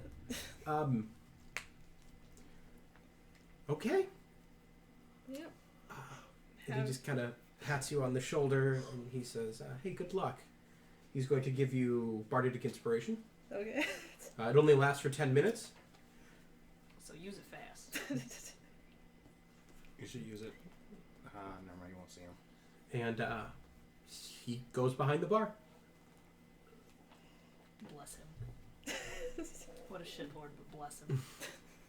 So you all want to take off? Anything? I was gonna ask Muriel. I know I haven't met him yet, but like, what race is he? Dwarf. Okay. So you all take off to the Starboard Market. As you're walking up, and let's just take this for you first, Breeze. As you're walking into the Starboard Market, you see that the crowd has already become pretty dense. The shops have opened up a few hours ago, and that first initial rush of people has already worn off. But it's always fairly dense, as ships tend to come in and out of Bayside Wharf. It's a fairly popular refilling spot. As you walk around, there's plenty of vendors. There's a guy who's yelling, "Moderately fresh fish! Fresh yesterday, edible today!" And he's pointing at people, and a couple people stop, and others move away. There's another guy who stands up and he yells, "Fruit that's less fresh than yesterday, but still edible today!" And a man, seemingly splitting the people apart, comes running up to you. In each of his hands does he clench the hilts of several rusted swords. And he runs up to you, screaming at the top of his lungs, Swords! He comes running at you. What do you do? I say, swords? He says, yes, I have sea swords. Swords I found in the sea. They work well in the sea. Do you have a sea sword? No, I have a sea staff, and I pull out my staff. He I says, showed him. I see your staff, but it is only a sea staff, and that I see it. It is not a sea staff. You need... And then he kind of turns around very quickly, and you hear just kind of like a fumbling noise, and he turns back around, and he has taken 3 swords that he has kind of bandaged together to make just sword to sword to sword to sword. He says, you need a sea staff, swords. It's perfect. It's perfect for those who need sea staves, but not swords. And then I say to him, don't get me wrong. I love me some swords. Sea swords? I love me some sea swords even Okay. more. Then you want to buy them. It'll be... I do not want to buy them. Oh. I do Then not. you want to be at disadvantage on the sea. Do you know how many people die at sea because they don't have sea swords? They have the pathetic land swords. You know what? What? Are you a well-traveled man? I am? Can I ask you a question? No. Buy a sword. I'm going to ask you anyway. Okay. I pull out my little paper. Have you seen either of these 3? I point to just 3 little cats on paper. One that's like a little baby me. One that's a little black one with white paws and a little bit of white on his chest. And one that's all white. Have you seen either of these 2 little ones? They'd be grown up now in your And travels. he If looks... you can answer me, give me satisfactory information, I'll buy a sword. He has this immediate look of surprise about looking at that picture. And he looks at you. Oh my god. You're a tabaxi? I just put my paper away and walk away. No, wait! Tabaxi loves swords! Sea swords! I'm walking away. He has to be following me. I'm just ignoring him from now on. He doesn't. He just stands in his spot and yells at you. Okay, then I walk away. I go to the fish one. I take a big whiff. Okay, they Can I do smell. a perception check to see if they smell rotten? Give it a roll. Good morning, ladies. Wow, that worked.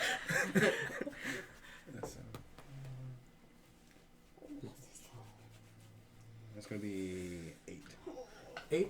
No, excuse me. 12. They do smell a bit past prime, but the man stands there and he sees you and he says, "Ah, discerning customer, but my fish, though a little, maybe perhaps a day old, are still fresh and full of those delicious vitamins that people crave." Good thing I'm not people. And then I walk away. I think you're people. And then I appreciate your kindness. And I continue I'd have to buy walk for... Oh, okay. All right, where do you go next? Are there any other stand? Anything that sells dried meat? I want some dried. Oh, yeah, meat. there's a You can't guy go who's... wrong on there- dried there's a meat. guy who sells dried meat. I go to the dried meat stand and He say, goes, "Hey, do you want to buy some dried meat?" "Yeah, dude." He goes, "Yeah, all right, I can sell you some dried meat. Let's say a copper per piece of dried meat. Let me get, Minimum, you have to buy 7 pieces. give me. Let me see how much copper is worth. Is it gold 10. worth? Oh, gold. Gold? How much copper do I have? Because I have 18 gold and 1 silver. How do I break that into copper? 1 silver's 10 copper. 1 silver's 10 copper. So Okay. 1 gold is 100 copper. Okay, so 100 pieces of your finest meat, sir. so God. I mean, you'd be eating for like a month. Right? yeah, fuck it, give me 100. God, One I was He joking. goes, he goes, "Oh wow, that's a lot of copper." Is that yeah, all man. your? Is that all your jerky? He says, "Yeah, that's all the jerky I have." Give me all your jerky. I'm gonna need it. I don't want to have to buy food again. He takes the gold and then he just leaves the stand.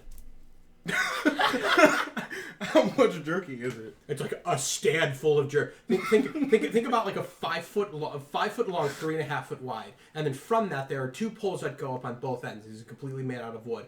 There is Probably about the size of this table. yeah, it's about the size of the table, and then there is a roof, and they all have hooks from it, and it actually blocks the sun up. There's so much dried I just meat, wanted and 100 pieces of jerky. he That just shouldn't be that leaves. much. You now own all of that. That's all. You Somebody have walks all up of to that you. now. How much for a piece of jerky? Okay, fine. I'm just selling some jerky now. All right. Do you want to start selling jerky? Yeah. All right. You stand behind the counter. How are you gonna sell jerky? Jerky here. Get your jerky here. 2 copper a piece. Fresh and dry. All right. As the four of you are walking down the dock, you see a familiar face standing behind a jerky stand, trying to sell jerky. What do you do? Hey, what are you doing? Hey! You get some jerky. Actually, for you, on my house. I didn't realize you were a meat vendor as well. I as a didn't musician. either. I guess I'm a jack of all trades. Or he's trying to No, be. you're a jerk of all trades. Who are you? Oh, you're selling jerky? Want some? He makes bad jokes. Nah, I don't take meat from men. How do you know I'm a man? See your nipples, no? Oh man! And then he just pushes her over. Showing? Damn! Showing? Is my penis detracted? Seeing that, Cass is like, oh, so's mine. Jerky? Anyone? It's only 2 copper. It's nothing. Just buy some jerky. It lasts literally forever. I'm okay. Maybe later. We're going someplace where dried meats will not stay so dry. Oh, wet jerky's even better. That sounds terrible. Have you tried it? No, and I But would how do you know not it's like terrible? to. How do you know it's terrible? Common sense. Common sense means nothing in the world of culinary arts. Good thing I am not a chef. Have you tried being a chef? Because you could be. I feel like I'm talking in a circle. Man, you thought I was Bugs Bunny. While we're talking, I have some jerky sitting in my mouth now, and I'm like biting it and chewing it while we talk. What's up, Doc? Someone comes over. This figure is wearing like heavy cloaks. Mhm. The cloak pulled around so you can't see his face. And he says, "Is that jerky you're selling?" Yes. I match his tone of voice. Yes. Do you know what goes good with jerky? What? Does he have a hood on that? So he pulls it off and it's that guy. He just reaches into his cloak. He's got fucking swords go good with jerky. I say, hey, I got a proposition for you. What? I'll buy a sword Okay. if you will run my jerky stand for the rest of the day. Deal. How much for a sword? For your least rusty sword. I have to be shrewd. I have him where I want him. Can I be like backing away? As you back away, some guy goes, "Fabrics!" And he says, and 2 silver, All I got is copper, dude. 20 copper. Cabinet above I the got- sink. I got 5 copper Yep. on me. Sold! And he just throws a rusted sword on the ground and he smacks it from your hand and he runs away. Wait! I grab him before he runs away. Roll a dex check. What is this guy's MO? 12, 13. Right, mark me down for a crit fail. So I You- yoke him by the neck. You grab onto the back of his shirt, and when you do, his feet slip out from under him, and about a dozen rusted swords fly out of his cloak, and just clink, clink, clink, clink, clink, and shatter. And then he drops to his knees. My swords! Can I They're all I had! turn him around? Yes. And can I he's like looking down at his swords, right? Yeah. Can I push his chin up so he's looking at me? Mm-hmm. Can I roll What do you gotta do? I want to persuade him to run my stand, sell my jerky, and I'll split the profits from him. Split the profits with him because I bought his fucking sword. Roll an honor check. Honor check? Honor check. Which is, it's roll a d20, wisdom plus charisma. D20, wisdom plus charisma. 8, 11, 12. 12? Yeah. He looks at you and he says, "Okay. I don't know how to sell jerky, though." The same way you sell swords, just don't run around. And he Just say jerky. He looks back at you like very cautiously and he raises his hand and he grabs a fistful of jerky. He goes, "Jerky? Louder. Jerky. Louder. Jerky. With all your might. Jerky!" I give him Bard's inspiration. Okay. He grabs Jerky another all fistful day. and goes running into the market, screaming at the top of it. Jerky! You have an intrinsic feeling from what could be some sort of DM that your business is in good hands. And then I grab like a handful of jerky, Okay. enough that I won't need any more of it for a while, enough for myself to eat off of it for about a month at least. Yeah. Stuff it in my pack and say, well, he's handling that. What are you guys up to? Pants. I don't think I know what jerky is. That sword Here, guy did. I he give have her a a hood? piece. Take it back. Alright, so I'm gonna try a piece. I have my own way of figuring out whether I like it. Real quick, he did, and when I don't he like it. when he revealed himself, his That's cloak with fine. the hood It's fell on the dried ground. meat. It's really basic. Hold on a second, guys. His cloak with the hood fell on the ground. Oh, good. I didn't have to Bugs Bunny my way out of that. But when I grabbed him, my claws came out and I ripped the hood. I guess the hood's ripped. It's fine. Okay. You got a button, I'm gonna take that cloak. Okay. but I'm you, not gonna put it on. I'm just gonna take it. All right. but you have a Put- button. Does Put the cloak swords have, guy cloak. Okay. does the cloak have a button on it? It doesn't. No, but she has Addie has a button. He wouldn't know. I don't know yet. No. If I did know, I would be definitely. So you guys want to head to the end of the docks? Hold on a second. Someone's really calling me. They call me like 3 times in a row now. You guys want to head to Weird the docks? for this time of night. Yeah. Yeah. I don't know what this number is. I'm gonna text them. You guys continue. You get to the end of the docks where you see Muriel is sitting once again, continuing to carve his small wooden block. When he sees you guys come up, he kind of stands up and quickly looks to Tribute and Cass and looks over to Adela. Then he looks over at Tribute and Cass and he very confidently walks over to Adela and says, "Ah, you've come for the job. Well, you were the one who was the most interested in it, so I think we're in business. Sorry, the job's taken." She's our friend we talked about yesterday. I was about to say they're with me, but yes. Welcome aboard! Glad to have a full crew once again. I'm just tagging along. No one's invited me. I'm just walking. That's with you. fine. Usually I how this suppose works. he's with us too, but I didn't think cats liked water. Good extra hand for the pump. I love water. I swim all the time. Okay. Ah, it's a bit ignorant to say that tabaxi don't like water. They're not house cats after all. About 100 times bigger. How big is a house cat? About 100 times smaller. I'm gonna hold up my hands. I was just about to do that, like Addie and Tribute. Tribute Are Addie like, just- Oh, don't worry, we'll teach you our ways. yeah.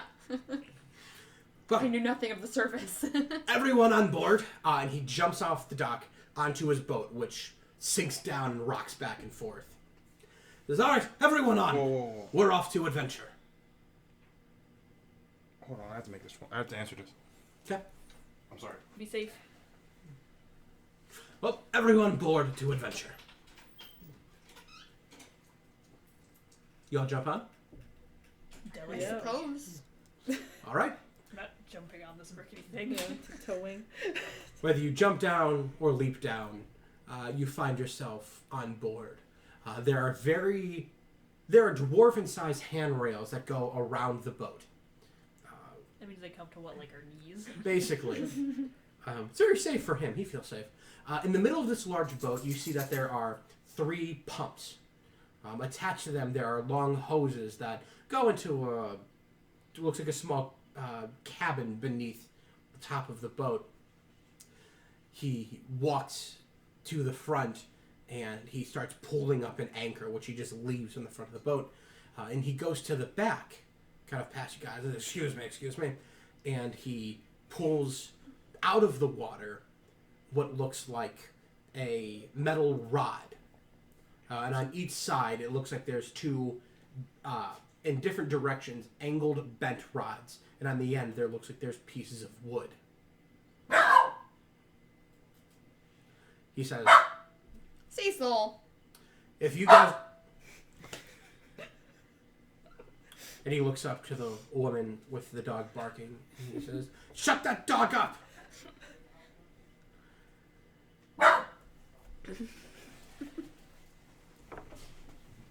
"If you're all ready, Then we'll make our way Thank out you. to the Don't get in spot. trouble.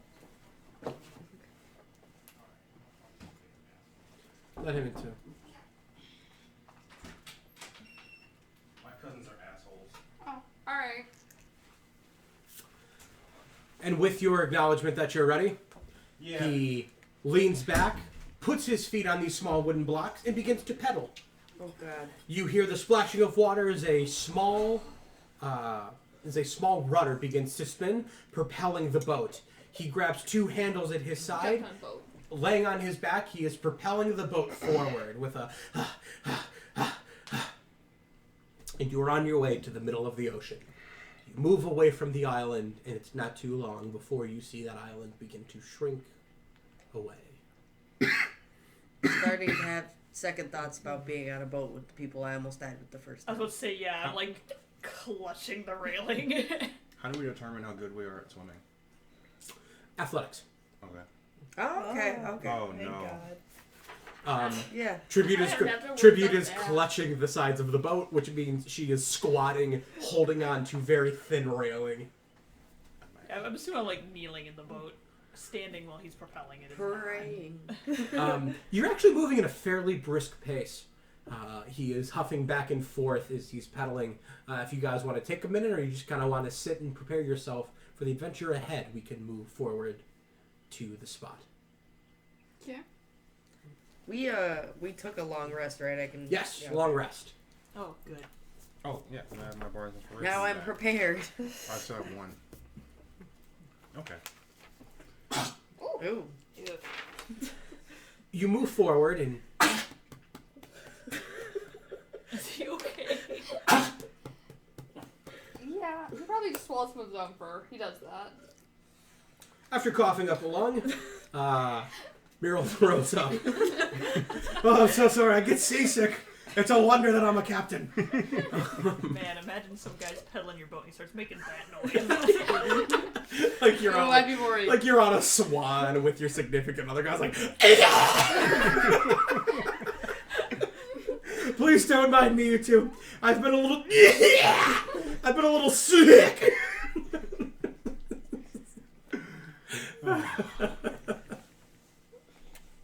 Yeah. He pedals for quite a few hours, about 4 hours. Jesus. The island It's is a good sound effect. small, but not out of view. It doesn't look like a swimmable distance, Oh God. but it's close enough. You could drift back. He finishes his pedaling. He gets up. He looks around. And he says with confidence, "This is the spot. Directly below us is the wreck of the SS Nestaline. A wreck that the god Umberly herself seen fit to sink. And in this wreck, there are untold treasures that are just waiting to be surfaced and sold. Now, I have 3 of my reasonably genius contraptions that will provide air for those who decide to go underneath. We have more than enough hose to get you down there and around. I'll need, for as many people who take the suit, someone needs to be at their pump, pumping air. If you stop, well, there's no air. Nothing's gonna happen. So, who's suiting up and going down?" I'm just gonna pull out my lute and start playing the Jeopardy theme.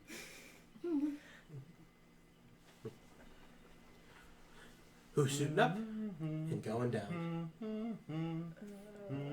I don't believe I had a need for a suit. Well, saves us a bit of time. We had volunteered. Yeah, I guess I already told my brother I might die, so I might as well go down.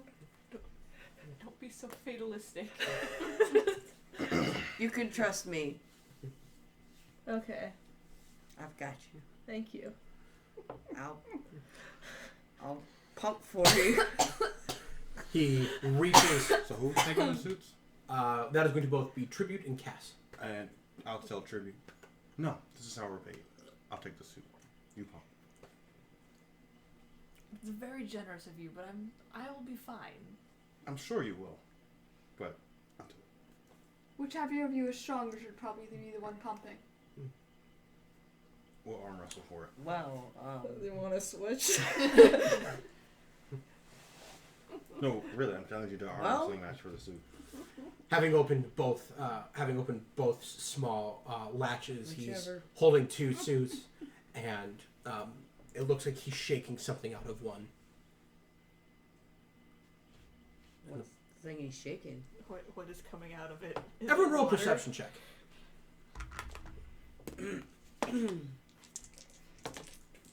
Well, that was useless. 14. I don't know why I did that. Yeah. 14, Cecil. Hey, 17. 14, 17, 15. 15, 21. 21, 13. 13. Everyone sees a finger drop out of the suit. He swiftly kicks it into the water. Suits are ready. Never mind, you pick the suit. Unless you want me I to. can go down. I'll I take mean, the suit. it might take strength to like fight in water too, if need be. That's true. Well, I'll go. I'd rather like to see this wreck for myself. So whichever works for you. okay, I trust you. So So, suiting Okay. up, Cass, and Tribute. Can I get my horns in this thing? That's a Just- good that just question. occurred What to if your me. horns just don't fit? The way the bowls work is that it actually opens on one side, and when he goes to explain, so the suits, they're reasonably strong. A bit, frankly, I designed them myself. They're a bit stronger than your average leather armor, so they can take kind of a punishment in there for the best that it can. We have weighted boots, as being full of air tends to really bring you back to the surface. You have to put on the weighted boots so you sink to the bottom. The helmets themselves, they arguably they're the weakest design, but we'll open them up, they clasp around your head, and then I'll put a specially formulated leather strap over the seam so that it doesn't fill with water as soon as you get in. How is this a specially formulated leather strap specially formulated? With my special formula, of course. What's your special formula? It wouldn't be special if I told you, lad. It still would be. Nah, not even a little bit. Yeah, do we take the boots off then to float back up, or don't take the boots off, they're expensive. no? How do we get back up? Swim. With weighted boots? Yeah, it's fine. It takes a little bit of work, but you get it. Take the boots off. That almost sounds like we definitely made the right choice. So he drops the two suits down on the deck, and they make a loud thump. Do the two of you suit up? Yep. All right. Your armor, if it is below a 15, is now a 15 at minimum. Okay.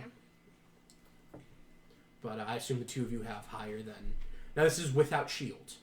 Yeah. So I assume mine would just stay. Mine is. I'm still a 16, so.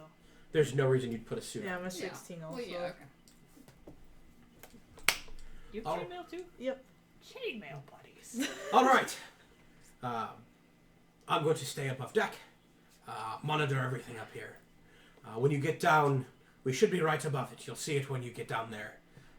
There should be a large crack in the side you should be able to go into. I've never made it in there before. The shark usually is sometimes there. Sometimes it's not. I'm sure it won't be there today. So Counting on you. just hop on down, and everything will be fine. I'm gonna have a dagger ready just in case. Who am I pumping for? You have you're pumping. So you have your weapons. There's no reason for your weapons to be encased at all. So you can have your weapons with you. You jump into the water. Yes. Yeah. But I'll be leading because I'm talking to the shark. All right, Adela, you jump in the water, and it's a very freeing movement for you. Watch. Yeah. Understand. It's actually very freeing for you. Again, once you jump in the water, you feel more natural to where you're at. For Tribute and Cass, as you jump in the water, you feel the suit almost begin to immediately inflate Addie, Yes. you will be pumping for Cass. Mm-hmm. This requires you to pump every 6 seconds. All right.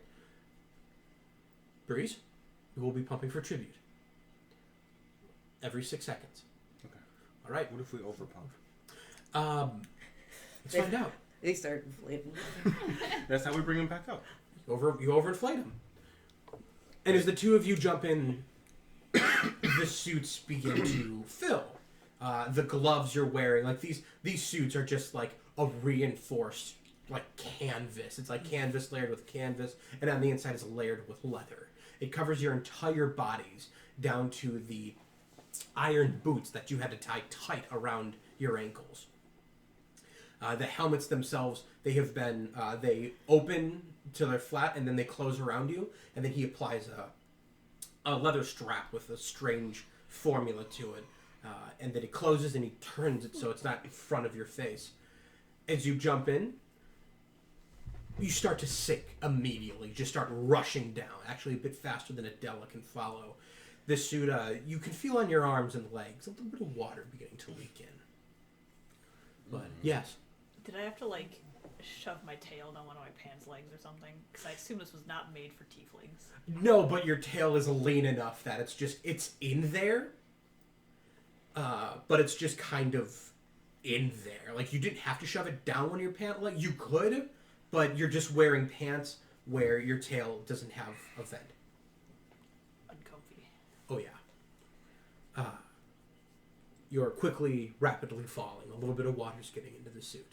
But as you begin to dive deeper and deeper, you see in the distance the wreck of the SS Nestaline, a ship that has been down for generations.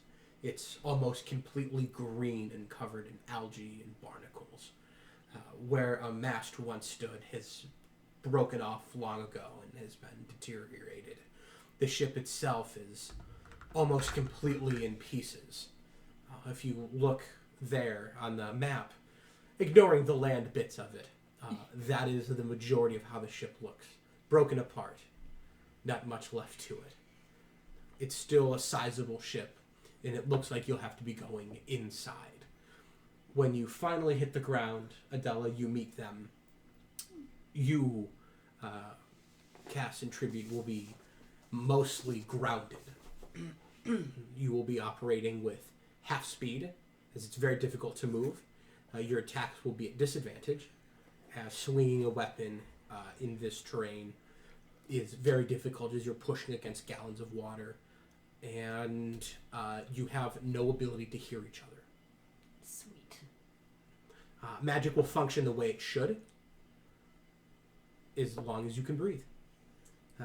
Della, you can speak to them. They can hear you. Okay. You are not encumbered at all. Okay. And as you land about 30 feet away, what do you do? Can look for the crack that he said. I was gonna look for the shark. Well, he said that the shark was in the crack in the ship. Okay. You're looking for the shark, Tribute? Go ahead and roll a nature. What? It's not just perception. I don't have to know what the shark is to see this big ass fish. All right, roll perception. Adela, It's hardly better. roll perception. It's an 8. 8. That's a 7. You're not able, as you kind of look around the ship, you don't really see any marine life. Doesn't look like there's any small fish. There's nothing scuttling across the ground. Nothing seems to be around this ship. Adela, you rolled what? 7. A 7. You're looking at the ship, but it looks like too much algae has surrounded it and looks like it might have covered up the crack you spoke of. Cass? Can I do an Arcana check to see if there's still, like, godly energy left since it supposedly was sunk by a god? Give it a roll.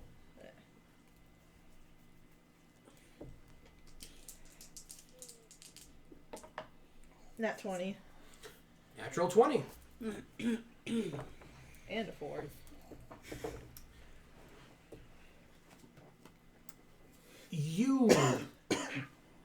You're you're still very new to opening yourself to the ebbs and flows of magic. And as you try to silence your mind and open yourself up to it, you come to understand that something attacked so deliberately by a god is rarely destroyed then left. That's barbaric and archaic, especially for a god who is in passing known as the bitch god. Uh-oh. You have a good feeling that when Umberly sunk this ship, that was the beginning of what she chose to do to the ship and those on board of it. It's not the end. Great. Okay. Should I find that way down? No, I didn't. With that, you all stand about 30 feet from this ship. It's sunk. You're on the ground. What do you do? I guess my next logical thing would be to go onto what used to be the deck of it and see if I can get in from the top. Okay. I couldn't find the crap. You, Adela, can move quite a bit quicker than them, so you can get right to the ship. Both Tribute and Cass are going to be lagging behind a little bit. And Adela, as you approach, as you swim up to the top deck, you go to land on it, and you see rising from some of the algae. Looks like it's been covered. Rising from it, you see a fairly sizable shark. It comes out, and it seems to act very aggressively as it swims quickly, directly towards you. What do you do? I'm going to use my ability to talk to animals and tell them to halt. Okay. Go ahead and roll either a persuasion or an intimidation, whichever you care for. Both are the same, so it doesn't really matter. 18. Okay. It swims up to you. It begins to open its mouth where you see its white and red, jagged, pointed teeth. It swims at you with a certain speed. And as you are swimming, you begin to put yourself in a very dominant position and in a posture that would suggest authority, and you call out to it to stop. And the shark just quickly spins around you, and it just begins to slowly circle you, though it has closed its teeth. What do you do now? Leave this place. The shark is unable to communicate back with you. It does not have the intelligence, a -5. It does not have the intelligence to speak, but it can send you its emotions. You get fear. You get a sense it's afraid to leave, but you also get a sense of purpose from it. That it's occupying this space for a reason. What do you want to do with that? About this time, the two of you are arriving fairly close to the ship. Seeing that, the shark notices, and it begins to swim their direction. I'm going to tell it to ignore them. Focus on me. Persuasion. It's an 11. Not as good. The shark sends back this emotion of duty and regret. But it swims very quickly towards the two of you. Let's roll initiative. Dun, dun, dun, dun. Ha! Yo. Adela. Nice. I got 5. Put me on the nat 20 Tribute. list. Natural 20. Alright, so we'll be going first. Hell And yeah. Cass. 7. Alright. Do we roll initiative or are we just... You are just hanging up on the ship. Pumping along. So long as you are all pumping, let me know if you ever decide to stop. Okay, then. No, I'm pumping. Alright. Tribute, you see this thing swimming right towards you. With its beginning round movement, it is going to be within 10 feet of you. Cool. So since it's super heavy and my weapons don't work properly underwater, I'm going to use Ray of Frost. Okay. Go ahead and make your attack. This will not require disadvantage. Oops, I forgot about the. Hey. It's going to be 18. 18 will hit. You extend your hand and the water begins to freeze around you. And when you fire this off, a long, icy pole extends 10 feet till it eventually connects. 5.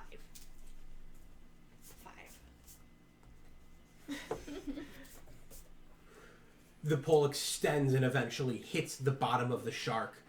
It reels back as you see ice begin to crawl along its belly. It is going to now... it is going to swim forward at you, having seen your attack. It is going to attack you back. It is going to go for a 10. Will not hit. It reaches forward, its massive maw opens up, and as it goes to close down, you just throw your shield at it, and you bounce it in the face, moving the shark off. It is now going to begin to circle the two of you. And that is going to go down to Cass. I'm gonna try to attack it with my longsword. Alright, you'll do so at disadvantage. Yeah.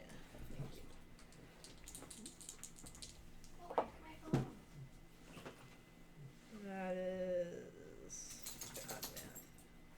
15 and 15. 2 15s? 15, 16. So 16. Both will hit. Hey. As you see this thing beginning to circle, you just raise your arm, and with the proper amount of timing, you're able to slash across the side of it, breaking some of the ice. 10 damage. Ooh. You cut further more than the ice. You cut a good gash into the side of it. Blood begins to fill around you, and your vision is now becoming very difficult to see as you're surrounded in a dark red blood. Adela, this blood is beginning to fill the area, and you're losing line of sight on the shark. Does her hair turn blood color? She's actually bald now. Well, I mean water, so I'm made Yeah, of her water. hair's, Yeah. her hair's bald now. Man. Throw the ice thingy with the area effect. Kill them both. It's that time. You just have to put a hole in their suits. What do you want to do?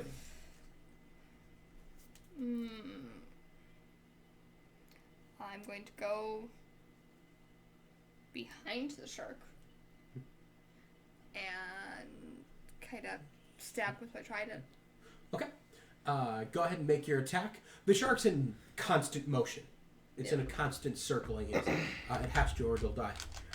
So you're just kind of swimming with it and making your attack. Mm-hmm. You will be making a standard attack. The blood is too thick for you to get any kind of flanking. 16. 16 will hit. Alright. And then D6, what do I add to it again? Your strength or dexterity. I think your strength. Okay. Yeah, strength. Tridents are strength weapons. 6. You throw. It's fine. 6 points of damage. Mm-hmm.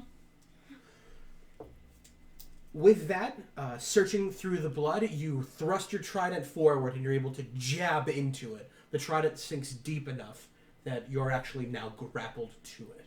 You're unable to pull it out. That is going to go back up to tribute. The shark is now held still on the end of Adela's trident. It's thrashing about, trying. It's actually, as it's doing so, the blood's pouring out and it's thrashing some of it away. Talking didn't work, as you can see. I'm gonna do the same thing because it worked pretty well the first time. Yep. It's probably not gonna hit. So it's just an 11. 11 to hit. Yeah. That'll miss. Yeah, I figured. All right, that is going to go over to the shark.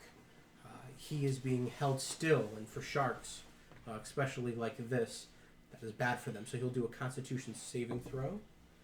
He'll do all right. He is going to try to snap back and bite you. That is going to be a 10. Nope. He snaps back, his teeth crash together, but you're able to just move the trident away, and he doesn't even come close. That is going to go down to Cass. I'm gonna attack my longsword again. Give it a roll. Disadvantage. Yeah. That is 21. And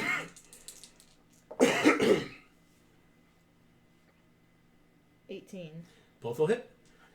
With that, you're able to bring the sword down. Don't bother. Oh, okay. It had 1 hit point. Oh. You're able to bring the sword down and ultimately chop into its head, causing it to run still and eventually float off of... actually, you have to break it loose from your trident. Alright, well, I'm gonna do that. Okay. You pull the trident out, blood fills, and it just drops down to the bottom, lifeless. In front of you is the ship. Okay. You do. Let's go, I guess. Yep. Gonna continue towards the ship again. You all begin to move towards the ship. The long hoses that extend to the surface just move with you.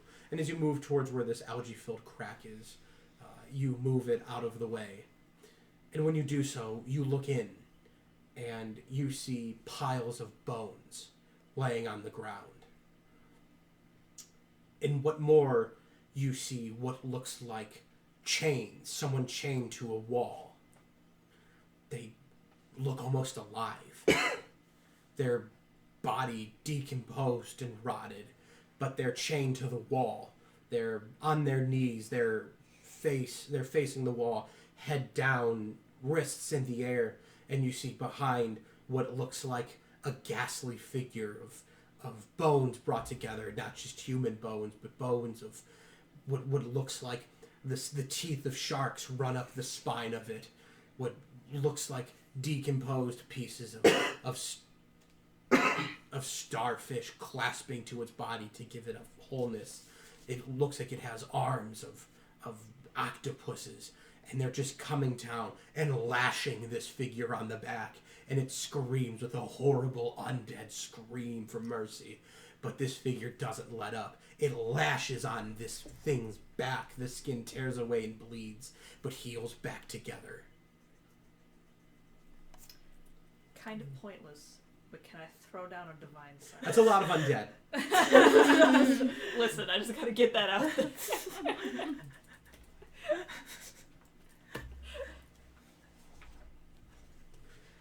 You see this tortured figure. What do you do?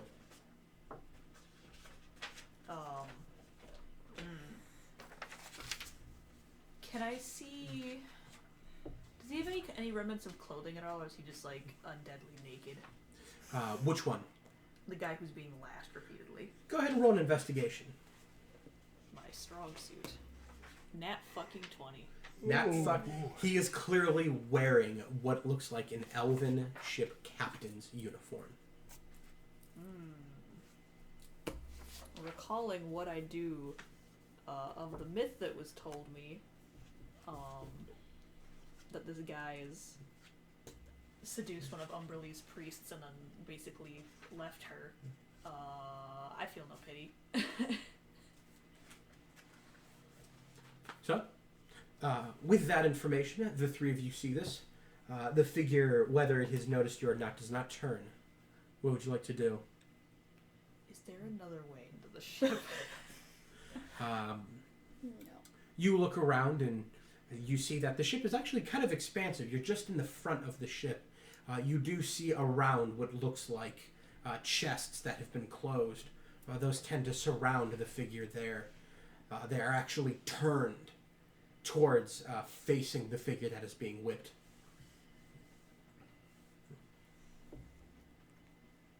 I'm just gonna look at you because I can't talk to you. And my face just says, I ain't messing with that. Are there any pebbles or something? Oh, there are plenty of things on the seafloor, yes.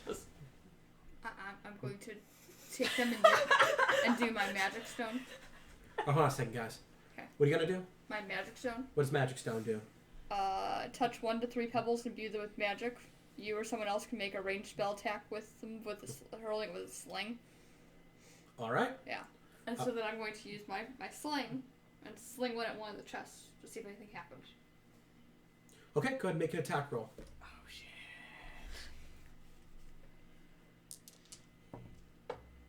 That'd be a nat 20. We're nat 20 it up today. Yeah. You I fire think this. everyone's rolled one. Because Yeah. Andre died yesterday. He gave his life for you guys to natural 20 now. Yeah. You grab a rock and you put it in your sling. You pull it back, and with a very lazy amount of force does the snap happen of the flexible leather, and it just kind of drifts forward. And when it hits a chest, the chest for no reason just bursts open. Inside looks like fabric just kind of drifts out of it and comes to the ceiling. The figure turning around stops whipping this thing. It turns and looks at all of you. And when it does, you see that there's just a full white skull. Few of the teeth missing. You see that it's got on decrepit leather armor. And on the front of it, you can see in burning fire 2 waves crashing together, which you recognize to be the symbol of Umberly. It turns to look to you. One of the octopus arms falls to its side, and he begins to wiggle it back and forth. Motions you recognize to be done with a whip. And it looks to the 3 of you, waiting for you to make your move.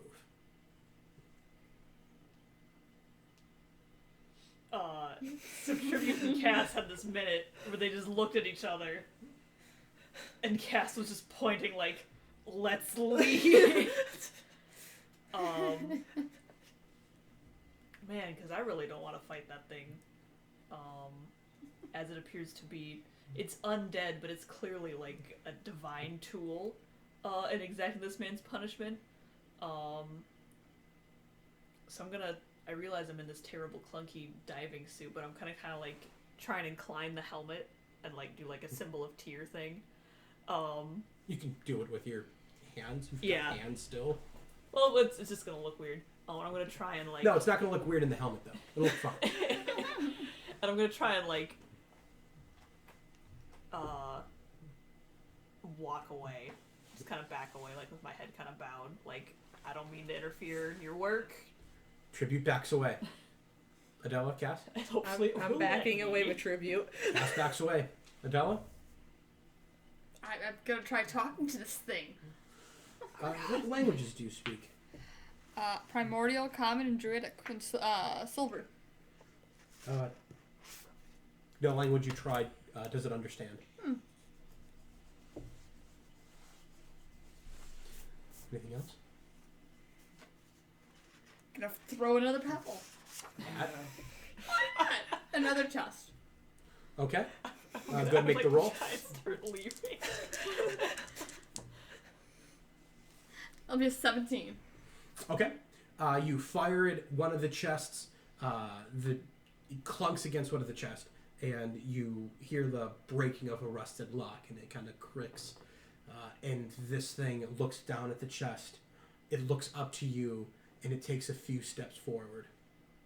It raises back the large tentacle arm, and it waits for your next movement.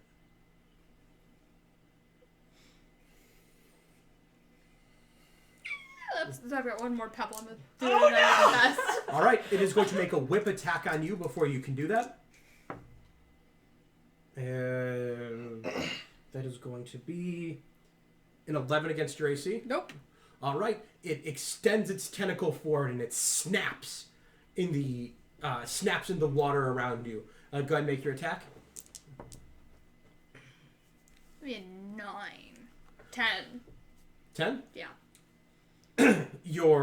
This startles you, and your rock goes wide and bounces off the end of the ship. Go ahead and roll initiative. Does that include us? If you guys just roll initiative. If you want to use your turn to walk away, take your boots off, and float up, you can absolutely do that. Nice. I don't want this. I'm doing good with initiative 6. Tribute. Soft 20. Cass. 18. All right. You hear the loud snap that you've been hearing against the back of the guy that is in the boat, and you hear the sound of the rock clumping off the side of the boat. I will say the two of you are 30 feet back. Is there anything, is the two of you, Tribute then Cass, is there anything the two of you want to do, or do you want to just continue to leave? I want to try and, like, motion to Adela, like, get out of here! So I can at least say that I tried. Okay. But I'm gonna try and get to the surface, because there's something evil at work here, and there's no treasure that is worth this. All right. And that is going to go to the lair action. Oh, lovely! As you are waving to Adela, trying to get her to come out, the bones inside of the ship, they begin to float up. And as they're floating up, they begin to form into bipedal beings. They float far quicker than you. And for Addie and Breeze and Mira on the boat, you see skeletons begin to rise from the water and swim towards your ship. Oh shit! Go ahead and roll initiative. Oh no. Yep, two you get brought into this town. Man, anything that's got a lair action is just bad news bears. 13. 12. Here's the guy on the ship freaking out. Yep. That was just funny, we're just... This didn't happen before. People probably didn't kill the shark, obviously. The shark was just trying to protect everyone. Yeah. Oh, that poor shark. Now I feel bad. If only sharks could speak. It's awesome shit. Yeah, man. It's like, listen, there's some weird, tentacle skull motherfucker down there. Y'all don't want to see it. And the Bone Boys will be going on. The Bone Boys. They'll be going on the lair action. With that, we are just going to go. That was tribute. Miro is going to freak the hell out, and he is going to grab a long steel pole, and he's going to presume a very nervous fighting position. So he basically has a harpoon? A harpoon. That's what I was looking for. I couldn't think of it, though. Oh. That's empty. And that is going to go to Cass. I'm taking off my boots and starting to float. All right. On your next round, you will get to the top. Okay. And Or you'll see more. And that is going to go to Breeze. It requires an action to pump oxygen. Are the guys on the boat yet? No, they are swimming towards the boat, though. And how close are the pumps? You're at the pumps right now. No, how close are the pumps together? Lean forward. There's two pumps, right? Yes. How far away is the first pump from the second pump? 10 feet. If I wanted to, could I pump both pumps while someone else is fighting? It would be difficult, but you could do it. Okay, so I'm gonna. How many times can I pump in my one turn? Just one. One per round. Okay, I'm gonna pump my pump. Okay. That's what I'm gonna do. All right. And that's going to go to Addie. I'm gonna pump my pump. And that is going to drop down to Adela. Thank you guys for not being dickweeds. So they're now, they're like 30 feet away from this thing, right? Yep. Okay. I'm going to do my ice knife at the thing. All right. Give it a roll. At least we're not there. She's got no fear. Oh. Oh yes. This is gonna be fun. Natural one. You find a way to hit me with this ice knife. Just flies back in its tribute. It is going to slam into one of the chests. When it explodes, all of the gold in it freezes, then breaks apart. Oh. That means everyone now is on both the Nat 20 and the Nat 1 list. That was your first Nat 1. Yeah. And the figure is going to... Did she get hit by Splash? No, but another chest does. Go ahead and roll damage on that. Okay.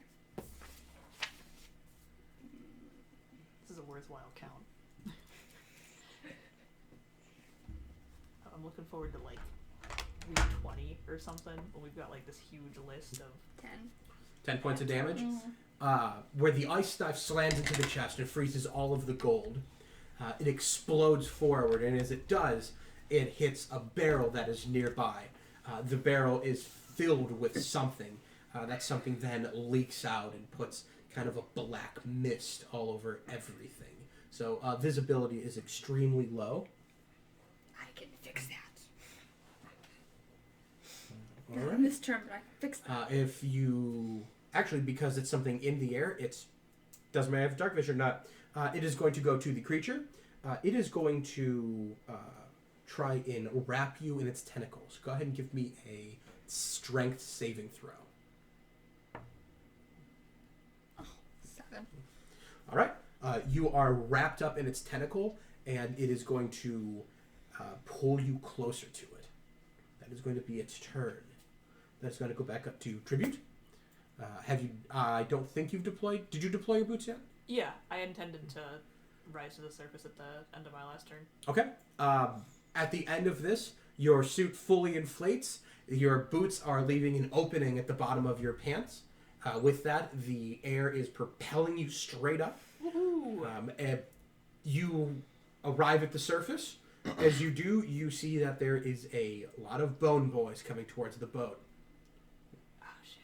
They are swimming pretty quickly. You're at the side of the boat. You have your movement still and your action. I would like to get on the boat if possible. Yeah, that'll just take 10 feet of movement to get on the boat. Okay, I will get on the boat.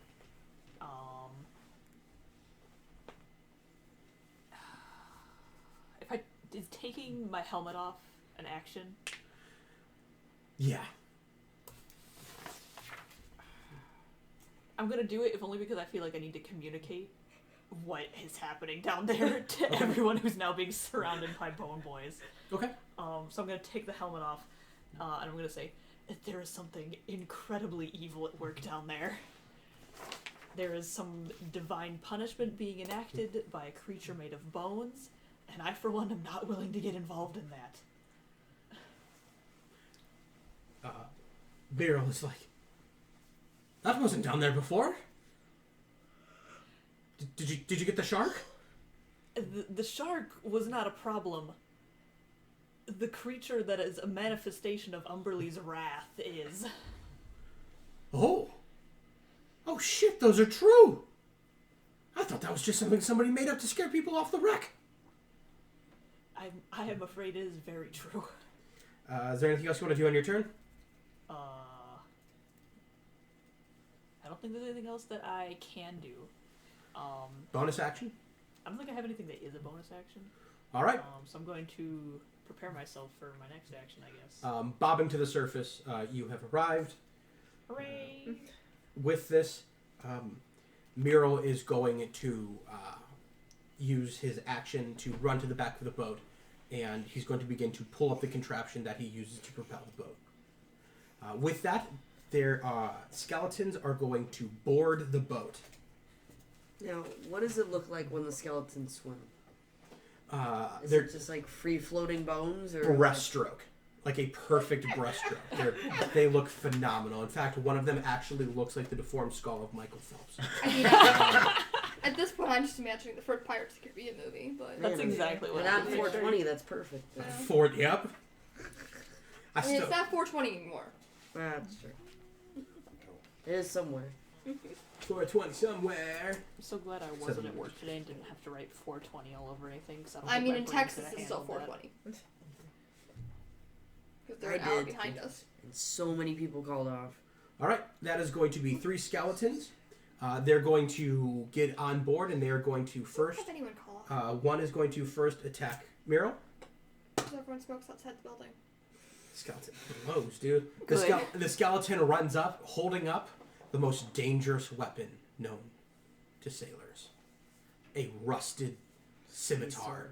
Oh. Sea sword! The sea sword! He raises up and he slashes towards Miro, but it slams into the boat. Another one is going to run up. Currently on deck is going to be Addie, Breeze, and Tribute. 1, 2, 3. One's going to run towards Tribute and make his attack. That is going to be 11. Nope. And the third one is going to jump up and run towards Addie. 15.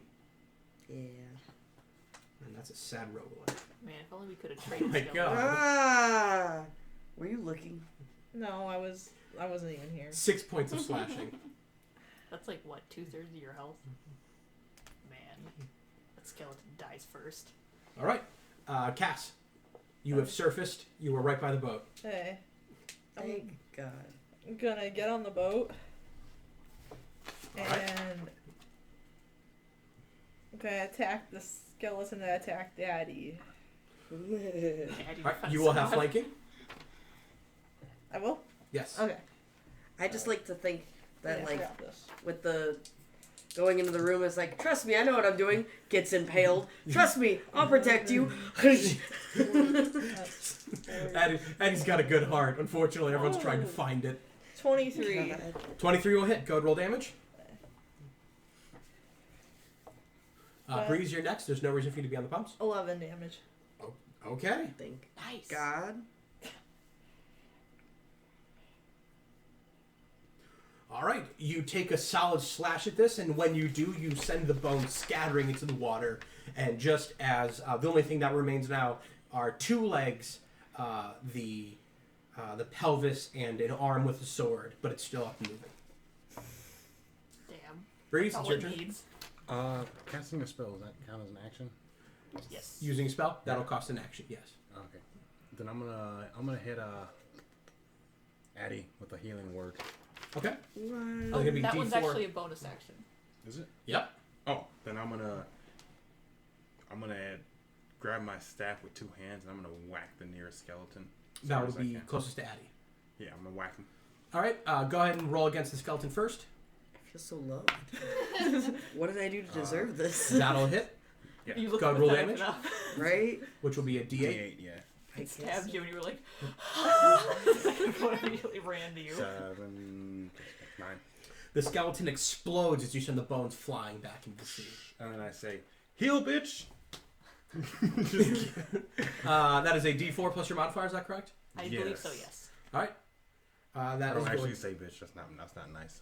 My character's not mean. Nice. And Addie, My it's your character's turn. not mean. How much health did I I get? missed it. You Two- rolled a 3 originally. I Yeah. did? Yeah. Okay, cool. 3 plus what? Plus your your charisma. Oh, 6. Get everything back. Yay! Your wound heals up. Everything's fine. It never happened. Alright. Addie cries, and then She in 2 is seconds the skeleton's flanking gone. the other. Oh, that thing's gone now. Oh, sweet. Yeah, I just Yeah. There's 2 more skeletons on board. One attacking Miro, and the other one attacking Tribute. If I go up to them, I'd be flanking. Yes. Okay. I'm gonna go to the one that's attacking Tribute, and with flanking I get advantage, and with advantage I get sneak attack. Sneak attack. Yeah. Nice, nice, nice. Go to roll to attack. Okay.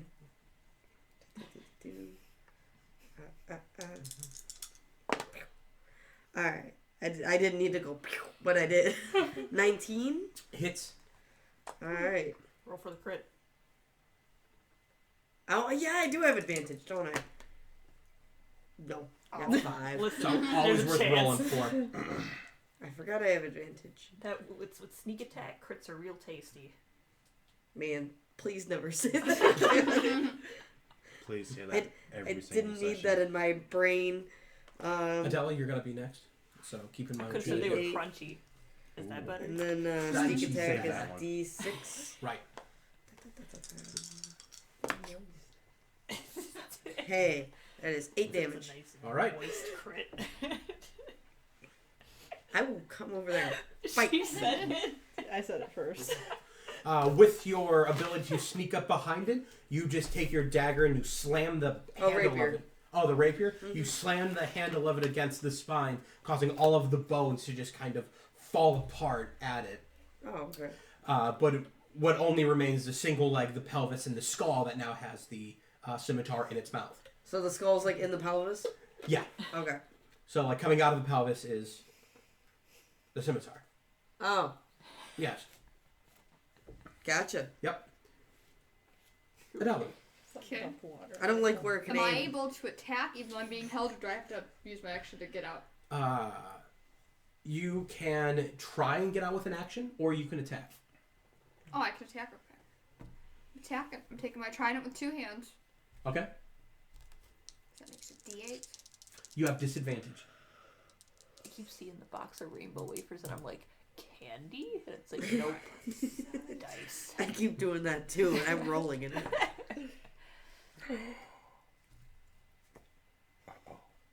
This dice is done. What'd you roll? Another 1. A natural 1 for trident? You stab yourself. You thrust forward with the Get me trident. You thrust forward with the trident, and as you're doing so, the tentacle wraps tight, and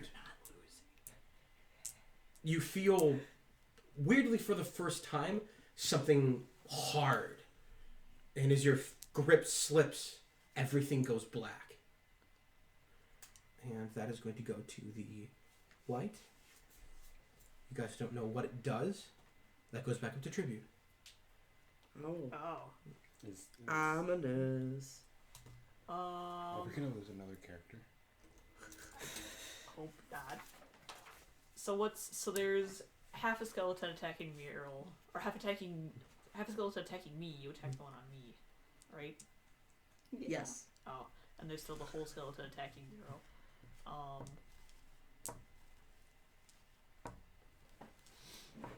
I guess I'll go ahead and try and finish off the skeleton attacking me. Okay. Because it's here, and why not? Advantage. Oh, right. Yeah. Cool. So that's definitely gonna hit because it's a 22. For the sake of it. Nope, 22. 22? Yeah. 22 will hit. Cool. So that is with my rapier. Oops. Hey, it rolled an 8 anyway, so it's 10 points of slashing damage. All right, you take the rapier and you just fling the rest of this skeleton back into the water. At the end of that, the skeleton that was attacking Myrtle stops. It turns around and gets back into the water. All of the skeletons that were swimming towards stop, and they just sink back down. Well, that's I don't like not that. good. That's ominous. And we're going to end today on that. Oh, what? All right, running a bit late, but that's episode 3 of Quips and Crits. I Thanks, didn't everybody. die. Thanks for everybody for watching. Almost everybody made it out of this